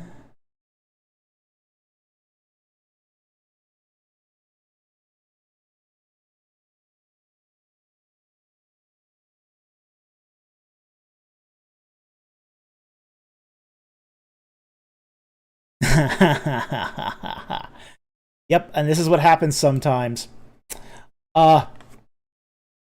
It's part of a lacuna. Your particular section here is part of a lacuna. So, while part of Exodus 7:9 survived in the Dead Sea Scrolls, the last bit didn't.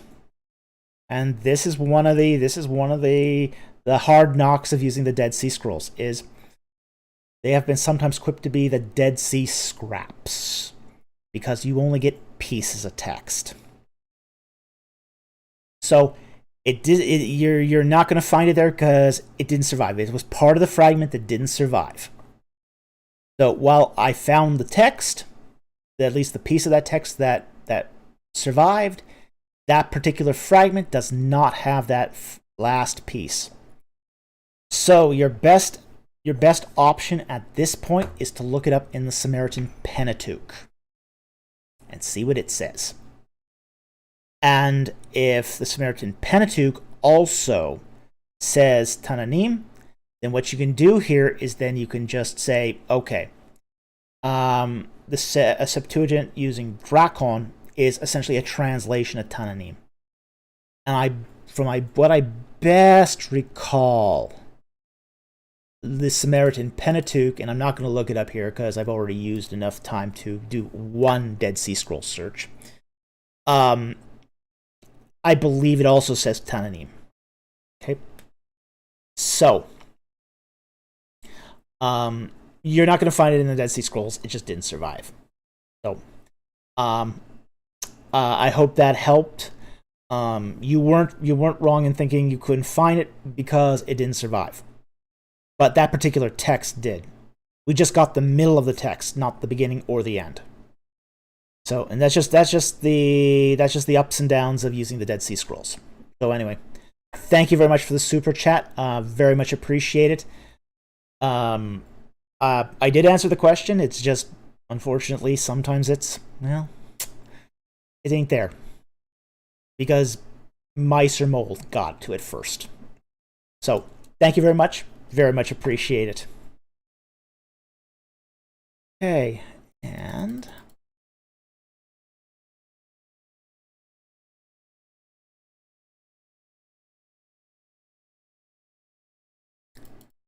all right, Cadfrac3 for $5. Thank you very much for the super chat. Good to see you here tonight.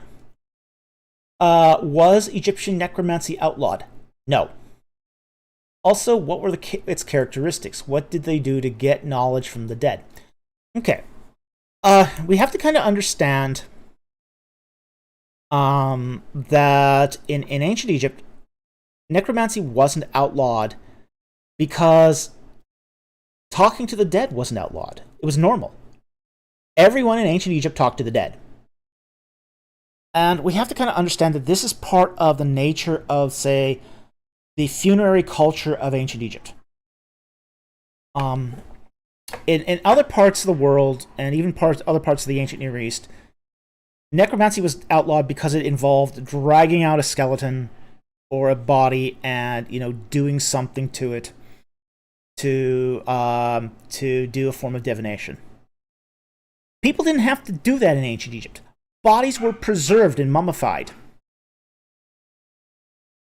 So because they were mummified and preserved, and people went to the graves once a year of their recently deceased relatives to have a picnic lunch and talk to the dead. Okay? That's what they did. They took to get the whole family together, get yourself a picnic lunch, some olive oil, some hummus, some nice bread. Other places you were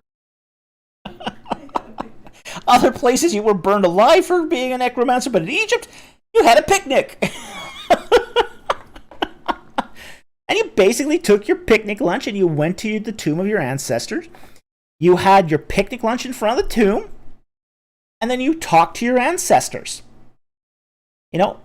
If the body and the coffin was still there, you'd talk to the coffin. If they had been looted already, you'd talk to your ancestor who's portrayed on the walls, or the votive statue that remained. Okay? So there was no prohibition on necromancy. Oh, Faye of the Duat says, gotta feed those cause. Yes, you do. Yes. Absolutely. It was not a prohibited practice. People did expect to be visited by their ancestors, by the dead. They expected to, if they talked to their deceased, they expected to get dreams from their ancestors. This is where things like for example, the dream book, Papyrus Chester BD3 comes in. Like, people were expecting, say, okay, Granddad died. You go to Granddad's tomb and you go, should I marry this woman? And basically, Granddad shows up in your dream and says, "Here, have an egg." And you look it up in the dream book, and it tells you, "Hey, you're gonna meet someone that's gonna make your life hell. Run!" And then you get that engagement indulged lickety split because Granddad told you so. Okay. So that's what they expected. So necromancy wasn't prohibited in Egypt. It was normalized. It was really normalized. And everybody did it. Absolutely everybody did it. It was just normal in ancient Egypt. But the way the dead would talk back would not be from, say, the tomb itself or the coffin itself. It would usually be through the process of dreams.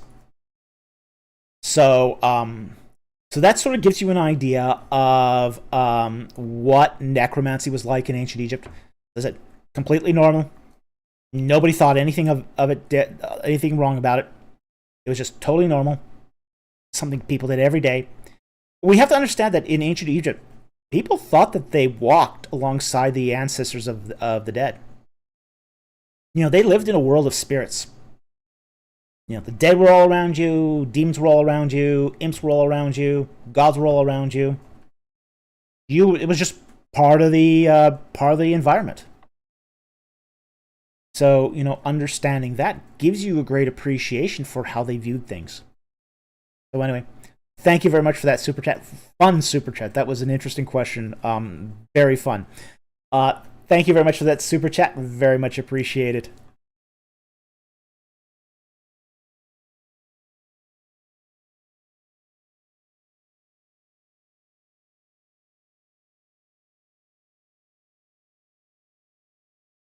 Ooh, I'm going to take this one from Kenny. Dr. Falk, Fender Telecaster or Fender Strat? Telecaster. Yeah, definitely the Telecaster over the Strat. I don't like the Strat. I just don't like the way the Strat sounds. So I'll take a Telecaster any day over a Strat. Okay, with that diversion.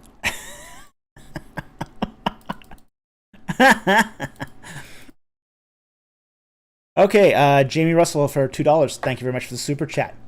Is the 70 week Jesus or the Antichrist? Okay. And for that, we have to go to Daniel. Now, in the future, do tell me which verse that comes from, because it's very hard to look things up on the fly like this. So I do happen to know it's in Daniel, so that helps me to narrow it down, but okay. But it would be a lot easier if you gave me the exact verse in the future, so please keep that in mind.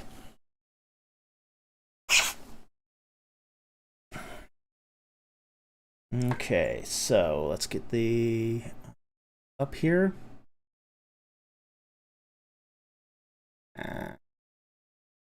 Which says, Daniel chapter 9, verse 24.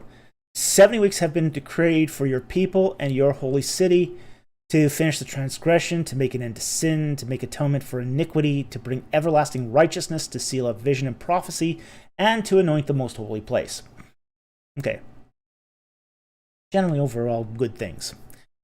So you are to know and discern that from the issuing of a decree to rebuild and restore and rebuild Jerusalem until Messiah the Prince will be 7 weeks and 62 weeks. It will be built again with plaza and moat, even in times of distress. This is, of course, referring to the decree of Ezra and Nehemiah. So you are to know and discern that from the... and then after 62 weeks, the Messiah will be cut off and have nothing. And the people of the prince who is to come will destroy the city and the sanctuary, and its end will come with a flood. Even to the end, there will be war, desolations, and determines.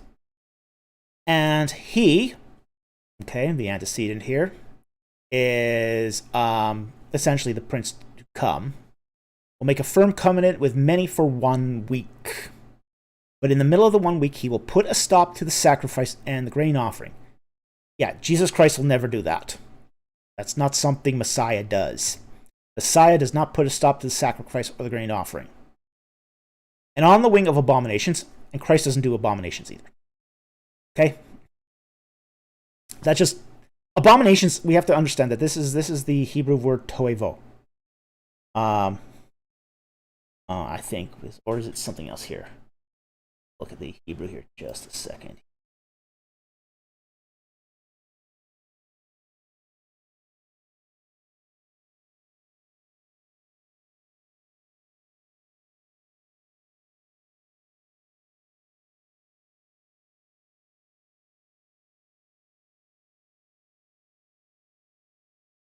Weeks.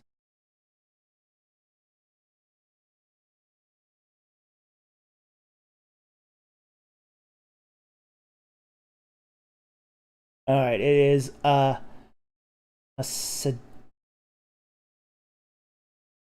Kuts. Detestable things. Detestable things. So it's not toivo, but it's detestable things.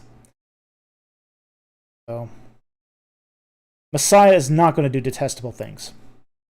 Just that's not what Messiah does. Okay. So even until the end, until a complete destruction, one that is decreed is poured out on the one who makes desolate. Okay. So what we got here in that final week is essentially a sort of a compressed series of events. The prince that is to come, he will make a firm covenant with many for 1 week. Notice here the words many, not all. But in the middle of the week, he'll put a stop to the sacrifice and the grain offering. Something Messiah doesn't do. On the wing of abominations will come the one who makes desolate. Okay. This is the abomination that makes desolate. Okay, and that is, say, identified as being the Antichrist in the book of Revelation. Even until a complete destruction, one that is decreed, is poured out on the one who makes desolate. Okay? So, the 7th week is talking about the activities of the Antichrist, not of Jesus Christ. Okay? Because that one last week, there is no way Jesus would ever do any of these things. Okay? Just no way. God would not be at war with God here. As Jesus Christ, the second person of the Trinity, would not be doing these things, these detestable things against God the Father. Okay? So this is something that's only a real wicked entity would do. So I don't think there's any question here that the 70th week is referring to the activities of the Antichrist. But I hope that answered your question. Thank you very much for the super chat. Okay.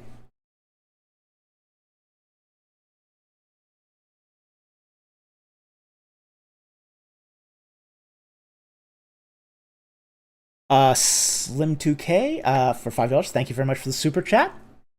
Where do you think the Egyptian gods came from? Exaggerated stories of men, maybe fallen angels, maybe the gods of the gap situation.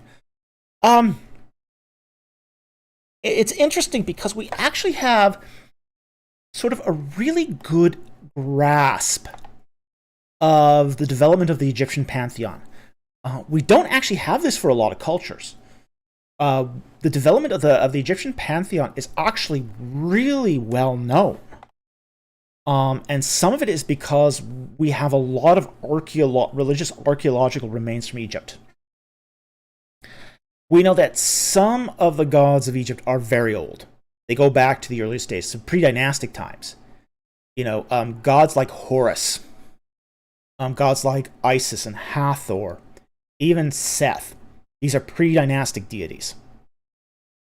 We also know that, say, for example, some deities are come along a little later.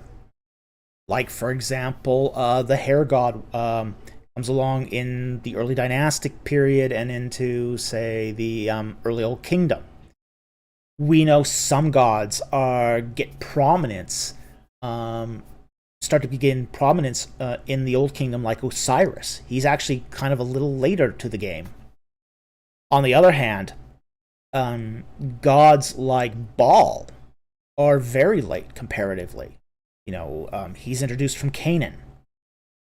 Bes, same deal. He comes in during the Middle Kingdom, and he's an import. So we do see that that what we have here is a sort of a combination of little tribal local gods, gods of a specific location, combined with the development from animism, basically where forces of nature are given animal-like forms to, say, more complex forms of deity that come along, say, later. Like, for example, Khonsu is a moon god very late. We don't see him emerge until, say, Dynasty 11. So, and same with Mut. Mut we don't see it all until like Dynasty 12. Dynasty 12, Dynasty 13. So she's really late to the game.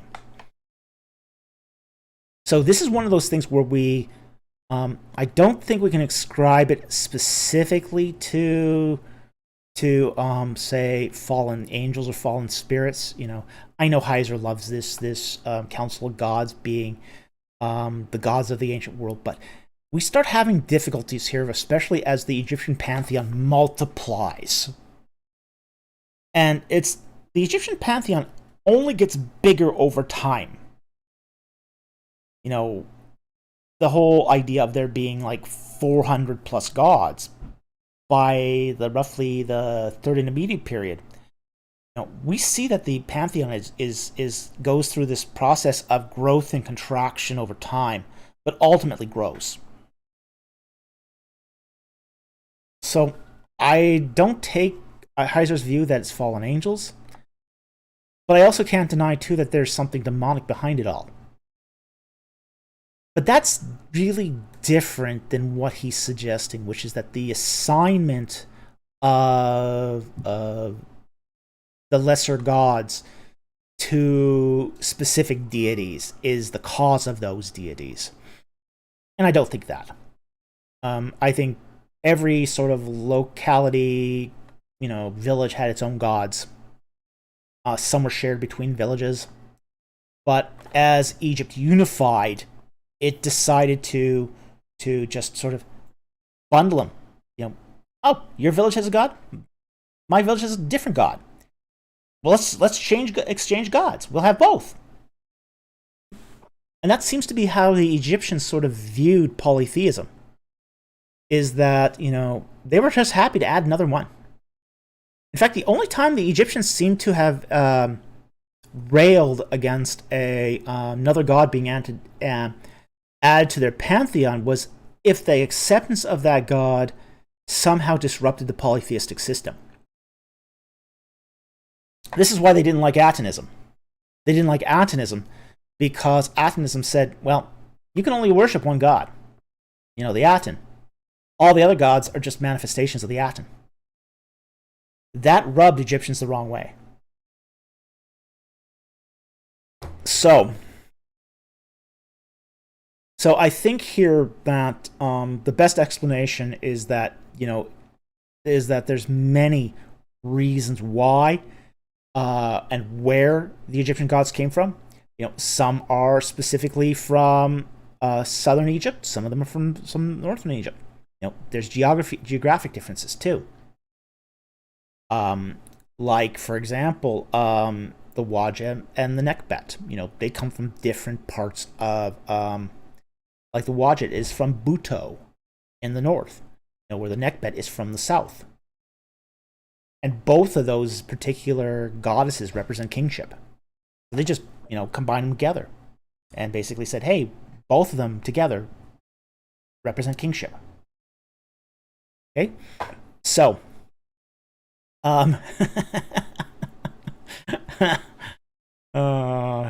yeah.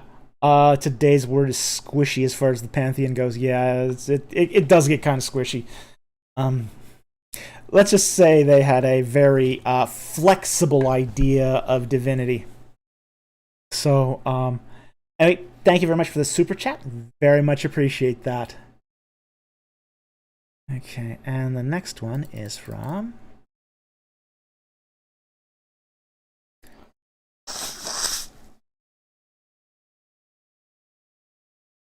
Slim2K again. Thank you very much for the super chat for $5. Very much appreciated. And he says, are you familiar with the Emerald Tablets of Thoth the Atlantean? No. Never heard of him. Sorry. Is it a legitimate Egyptian myth? Not that I know of. I have never heard of this. Any evidence that connects Egypt with Atlantis? Not that I know of. The earliest reference that we have to Atlantis is from one of Plato's dialogues. So that's the earliest we have, and it's really kind of a nondescript, a very imprecise reference. But that's the only reference I know of. That's the earliest reference I know of to Atlantis. But we don't. It's not something we find in Egyptian culture. It's just not. But even the whole material of emerald, we don't actually find emeralds in Egypt until very, very late in the Ptolemaic period. That's the first time we actually see emerald, and by that we mean green beryl, which is a mineral. We don't find green beryl basically in Egypt until very, very late in the Ptolemaic period. It's not a mineral that we find in Egypt. So it's an import. So yeah. And frankly, emerald, you don't get it in pieces large enough to make tablets. Emeralds are really small. They're really small. So you don't find them in large enough pieces to make tablets. Ryan Naylor says he's referencing a book by Billy Carson. Again, I don't know who Billy Carson is. So again, I can't really comment on this. But it's not something we find in Egyptian myth. It's not something we've either emerald tablets or Atlantis. So that's probably all I can say, is that it's not a legitimate Egyptian myth. So anyway, it probably is fiction. I would probably guess it's fiction. So anyway, thank you very much for that super chat. Very much appreciated. And unfortunately, there are, writers can be very can invoke things of fantasy when they write. So that can be fun. But it's also not to be taken that seriously either. So anyway, thank you very much for the super chat. Very much appreciated.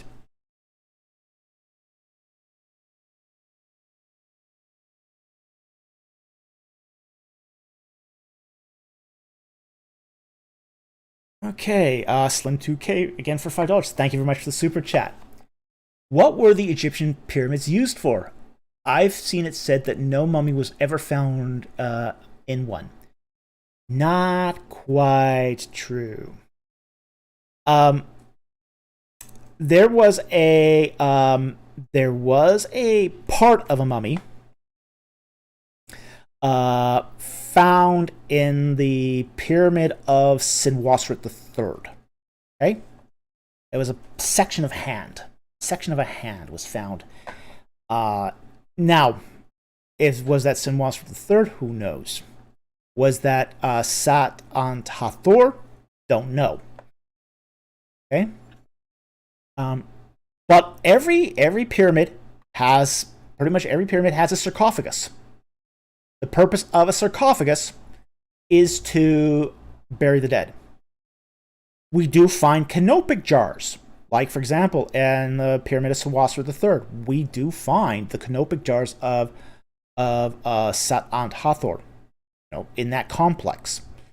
So in her burial, there are canopic jars. Okay, you don't have canopic jars without the internal organs to stick in the canopic jars. Okay. Now, it is true that that most pyramids were ransacked. Again, going back to the pyramid of Senwosret III, what we have there is that the whole that the inside had been stuffed with branches, etc., and the whole thing was set on fire on the inside. Presumably, that was to burn the funerary furniture and to sweep up the gold afterwards. So we do find charring inside a fair number of pyramids because that's the way they typically tomb robbers would steal the precious metals. Okay, essentially, Egyptian pyramids were royal burials. That's what they were. They were the tombs for royalty. Now, in the case of, say, the pyramid of Senwosret III, Senwosret III probably wasn't buried there. He was probably buried at his temple tomb at Abydos. But it did leave the opportunity for other people to be buried there. Now, Egyptian pyramids also served as the focal point for royal necropoli, basically cities of the dead. So the king would be typically buried in the pyramid, and then around him would be smaller pyramids of the queens, king's daughters, mastabas of high officials, and then smaller tombs of lesser officials and nobles.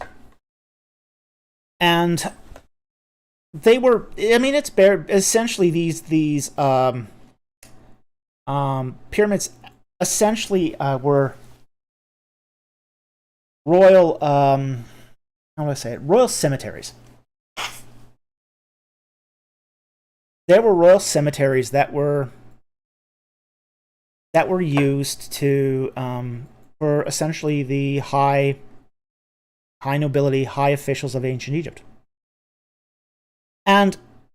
But pyramids also served a secondary function, a spiritual function. They were kind of seen as resurrection machines.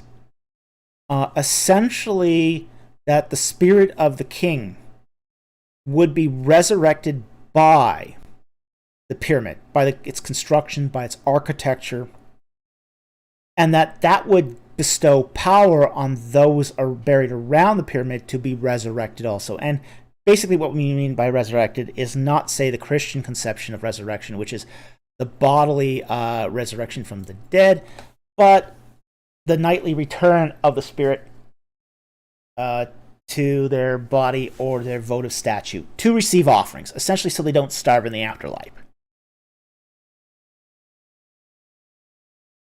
So they did serve as supposedly as resurrection machines and as the focal point for royal mortuary cults and for royal cemeteries. So that's the purpose of Egyptian pyramids. They were used to bury the dead. And they were used to bury the dead of basically the kings. There's really, in Egyptology, there's really no doubt about that. We do find sarcophagi in practically every pyramid. Practically every pyramid has a sarcophagus. And this was essentially the outer coffin that was then used to bury the body and the inner coffin of the king. Okay? But we also find grave goods in there too. So given the fact that we also find grave goods in Egyptian pyramids, I think it's pretty much guaranteed that, yeah, these were used as tombs. Okay, so thank you very much for the super chat. I hope that answered that question. Thank you very much. Okay.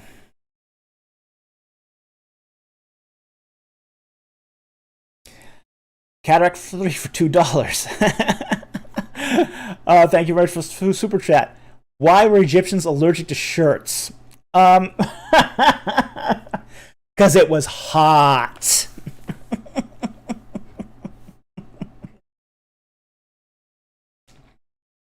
Yeah. Well, it depends. It depended. You know, they would, if you were a king, you never went out in the sun. You never went out in the sun. So, you know, sometimes kings did wear, you know, linens over their shoulder, you know, like a kind of shawl that covered their upper body. But the fact is that the shirt had not been invented either. Basically, what a shirt is a modified tunic. Now, other cultures had tunics. Levantines had tunics. But the Egyptians didn't have tunics. And frankly, they didn't serve much of a function because people worked out in the sun. It was hot. You sweated a lot. You didn't want to keep warm in the day. At night is a different matter. At night, they would then cover up. But in the daytime, it was hot. So, you know, if you were working the fields, you did not want extra clothing. That was just one of those things that, you know, just the fact of living in an exceptionally hot culture. So that's why they were allergic to shirts, because it was too darn hot. Bunny, I hope that answers your question. Thank you very much for the super chat.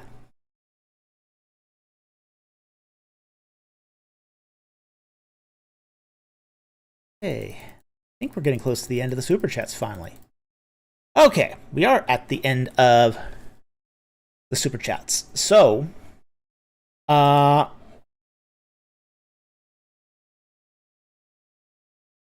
going to take now a couple of non-super chats, and then we're going to call it a night. Because frankly, I am running out of steam here. So,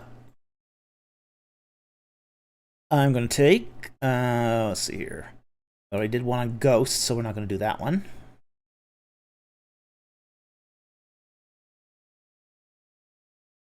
I'll take Samuel Rohan's here. Okay. Dr. Falk, did the ancient Israelites believe that whatever they would speak, negative or positive, would come to pass? People use verses like Proverbs 18:21 and Matthew 11:23 to claim that. Okay, let's take a brief look at those passages. First, we'll look at Proverbs here. Proverbs 18:3.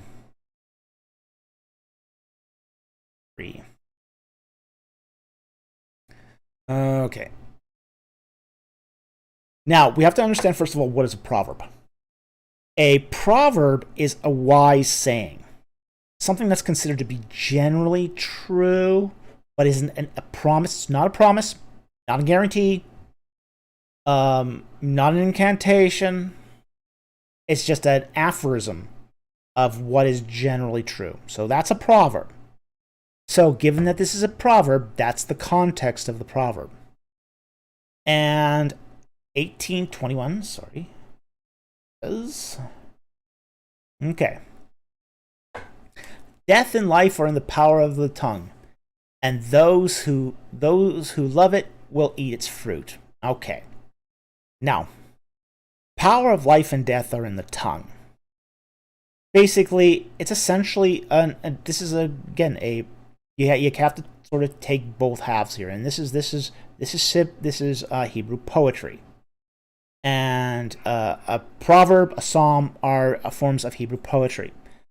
Hebrew poetry is in two couplets. Okay, now the first couplet here: death and life are in the power of the tongue. Okay. Now, what's it saying here? Essentially, you can harm, you can heal with the tongue. You can give people words of encouragement. You can say to a person on the side of who's ready to jump off a building, jump, jump, jump, jump. Okay? You can do great wickedness with the tongue. You can condemn yourself with the tongue. You can lift somebody up with the tongue.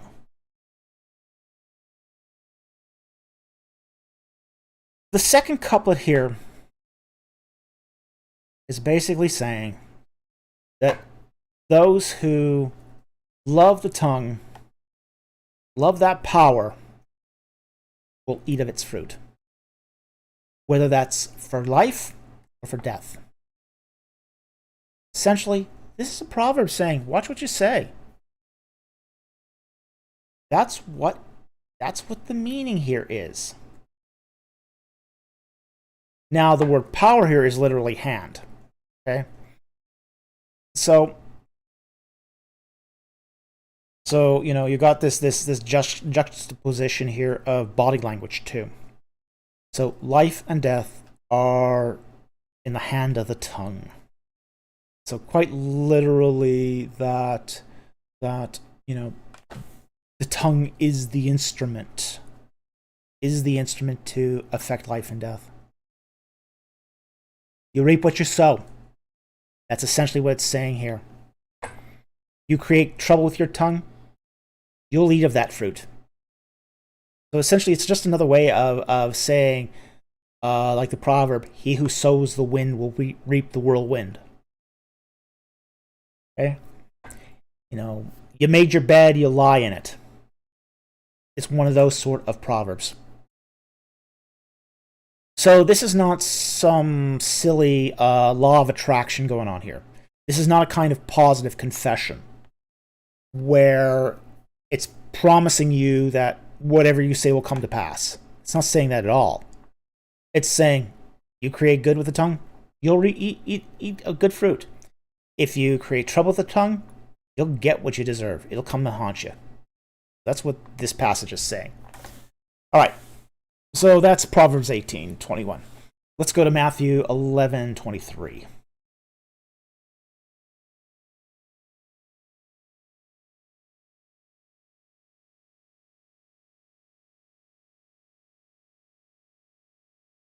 We'll back up a little bit here. Okay. We'll start at verse 21 here. Why not? Woe to you, Chorazin! Woe to you, Bethsaida! For if miracles had occurred in Tyre and Sidon, which occurred in you, they would have repented long ago in sackcloth and ashes. Nevertheless, I say to you, it shall be more tolerable for Tyre and Sidon in the day of judgment than for you. And you, Capernaum, will not be exalted to heaven, will you? You shall descend to Hades. For if miracles had occurred in Sodom, which occurred in you, it would have remained to this day. Nevertheless, I say to you, it shall be more tolerable for the land of Sodom in the day of judgment than for you. Okay. I don't think that this can be used to justify, say, any sort of positive or negative that's spoken in there for that happens. Now, Egyptians had that view that if you speak something trouble into being, it'll come. The Egyptians also said if you wrote something down, that it instantiated that and made that an object that changed reality. Egyptians believed that. Israelites didn't. Okay. Now, they did believe in execration curses, but that was magic. The Egyptian worldview was a little broader on the scope of magic than say Israel's. So, in the case of Egypt, you could turn just about anything into an object of magic just by putting some writing on it or an illustration or something on it. It wasn't so simple in Israel. Israel, you had to actually go through a ritual to instantiate some magic. So, I don't think this is good justification for saying that Israelites of say, for example, the first century believed that speaking something positive or negative would make it come to pass. I don't think that they were quite that. I don't think they quite had that metaphysical point of view. They do seem to be more sort of grounded in that writing didn't necessarily have that power. But at the same time, too, they did do magic. They did practice magic. They practiced curse tablets, cursed amulets. They did do execration magic, but that was magic, and that's different than just speaking and it comes about. I don't think the Israelites had that sort of worldview where they just said something and it happened. That's not to say that a particularly threatening voice would not be heeded. Okay, Rowan updates it. Okay, Mark 11:23. Okay, so there's a correction here. Yeah, that didn't sound right. Mark 11:23. Okay. Yeah, and let's back up here. Verse 19. And whenever evening came, they would go out of the city. And as they were passing by in the morning, they saw the fig tree withered from the roots up. And being reminded, Peter said, Rabbi, behold, the fig tree which you cursed has withered.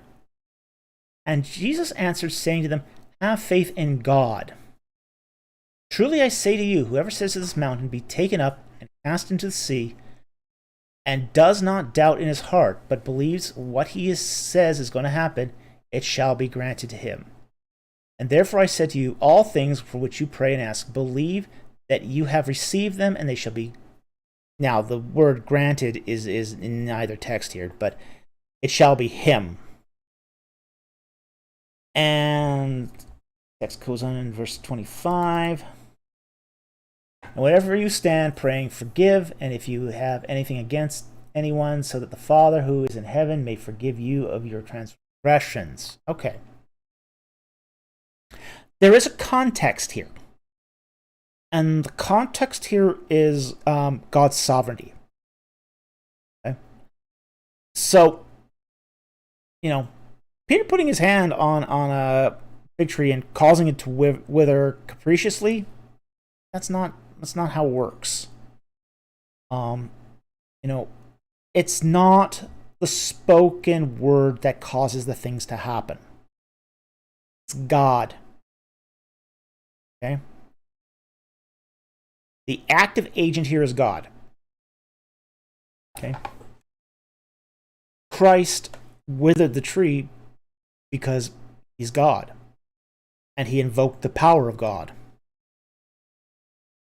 Likewise, those who pray aren't going to be given everything, no matter how hard they believe. Sorry, young men. I get Sorry, young men. That woman, that girl in high school you crushed over? Oh God, please, I gotta have her. I'll do anything, please, I believe it. And God says no. And then 20 years later, you discover why he said no.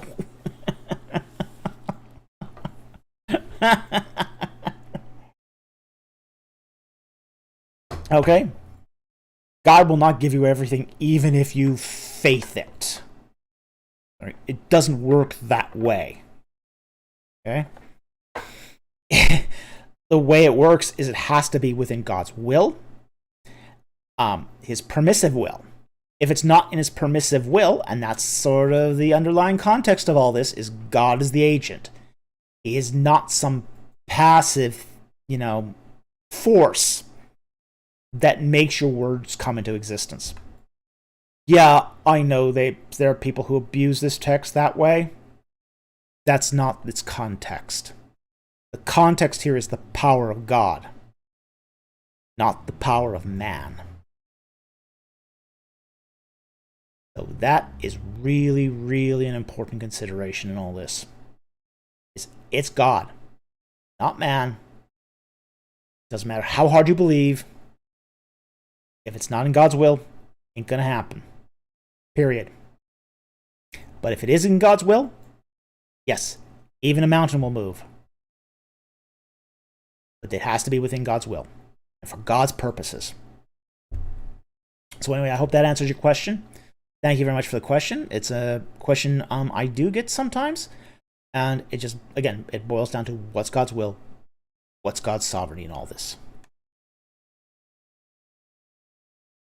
Okay.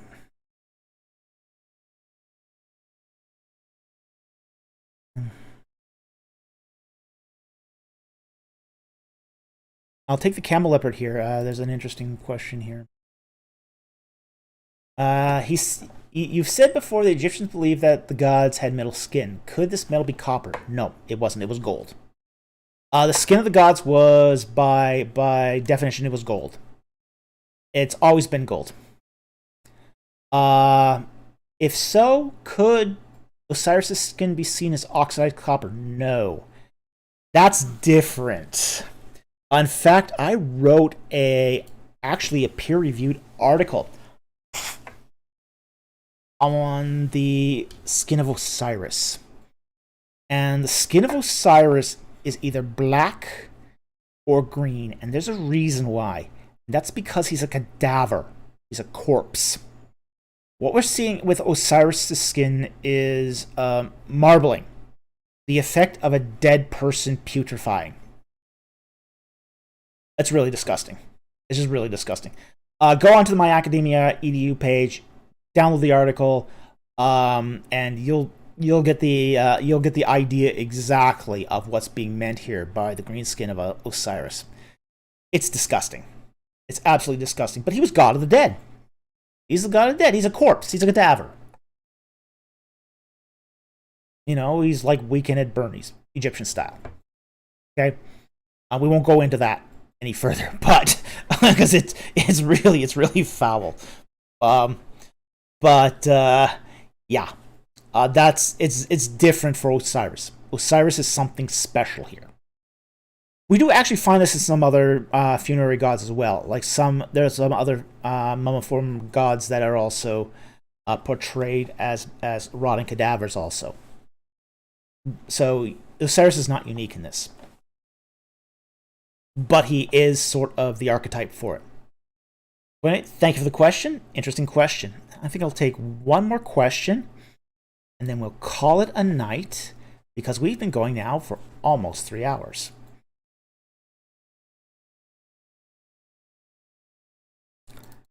Let's see here.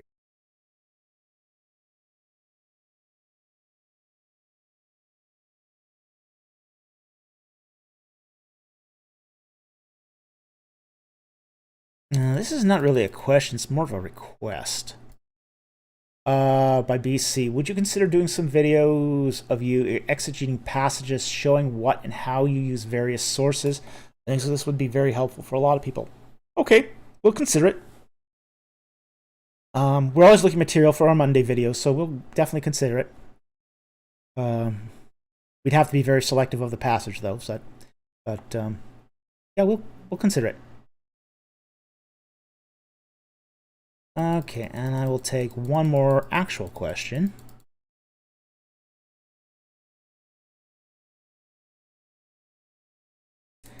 Then we will call it a night. Here.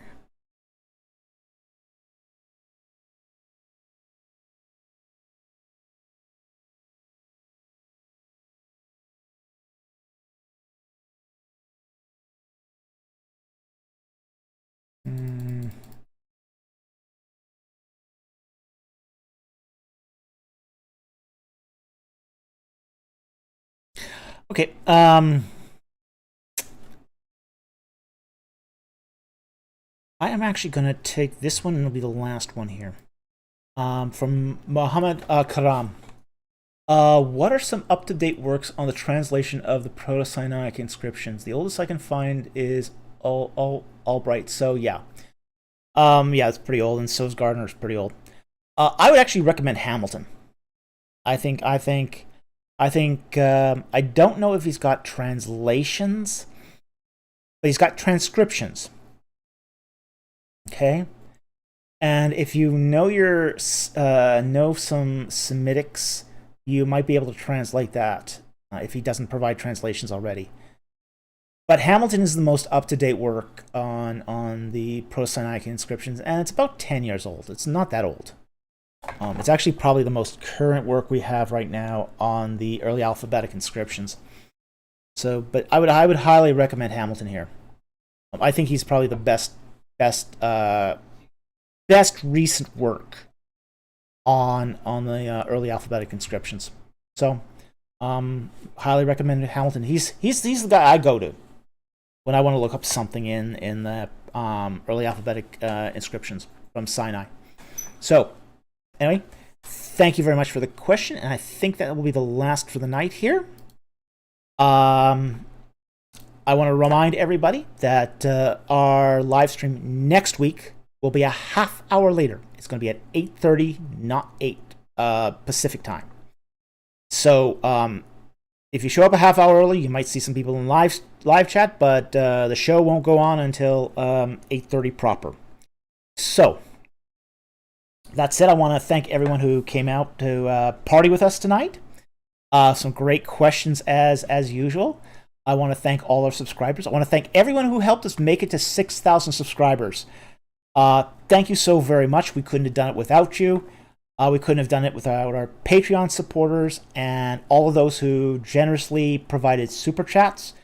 Your generosity has been outstanding. It's been just overwhelming. It really helps us to keep going, and we are so appreciative for all the financial support. We want to take this opportunity to thank the volunteers. We now have some volunteers who are helping us. We got somebody who, we got great volunteers who do our Discord server. I want to thank Soli and Faye so much for helping out on the Discord server. We have a couple people who are also helping us, hopefully, index these these Q&As also, and we very much appreciate that effort also. So, I also want to thank my wife here, who helps produce these videos. She's basically the support on the side here who fields comments that I can't read because I'm so distracted. She also does the moderation work as well as for both the live chat as well as our Discord server. So, that said, I want to thank you all for joining us tonight, and really loved having you guys here. And I will see you next time on Ancient Egypt and the Bible. Good night, everyone.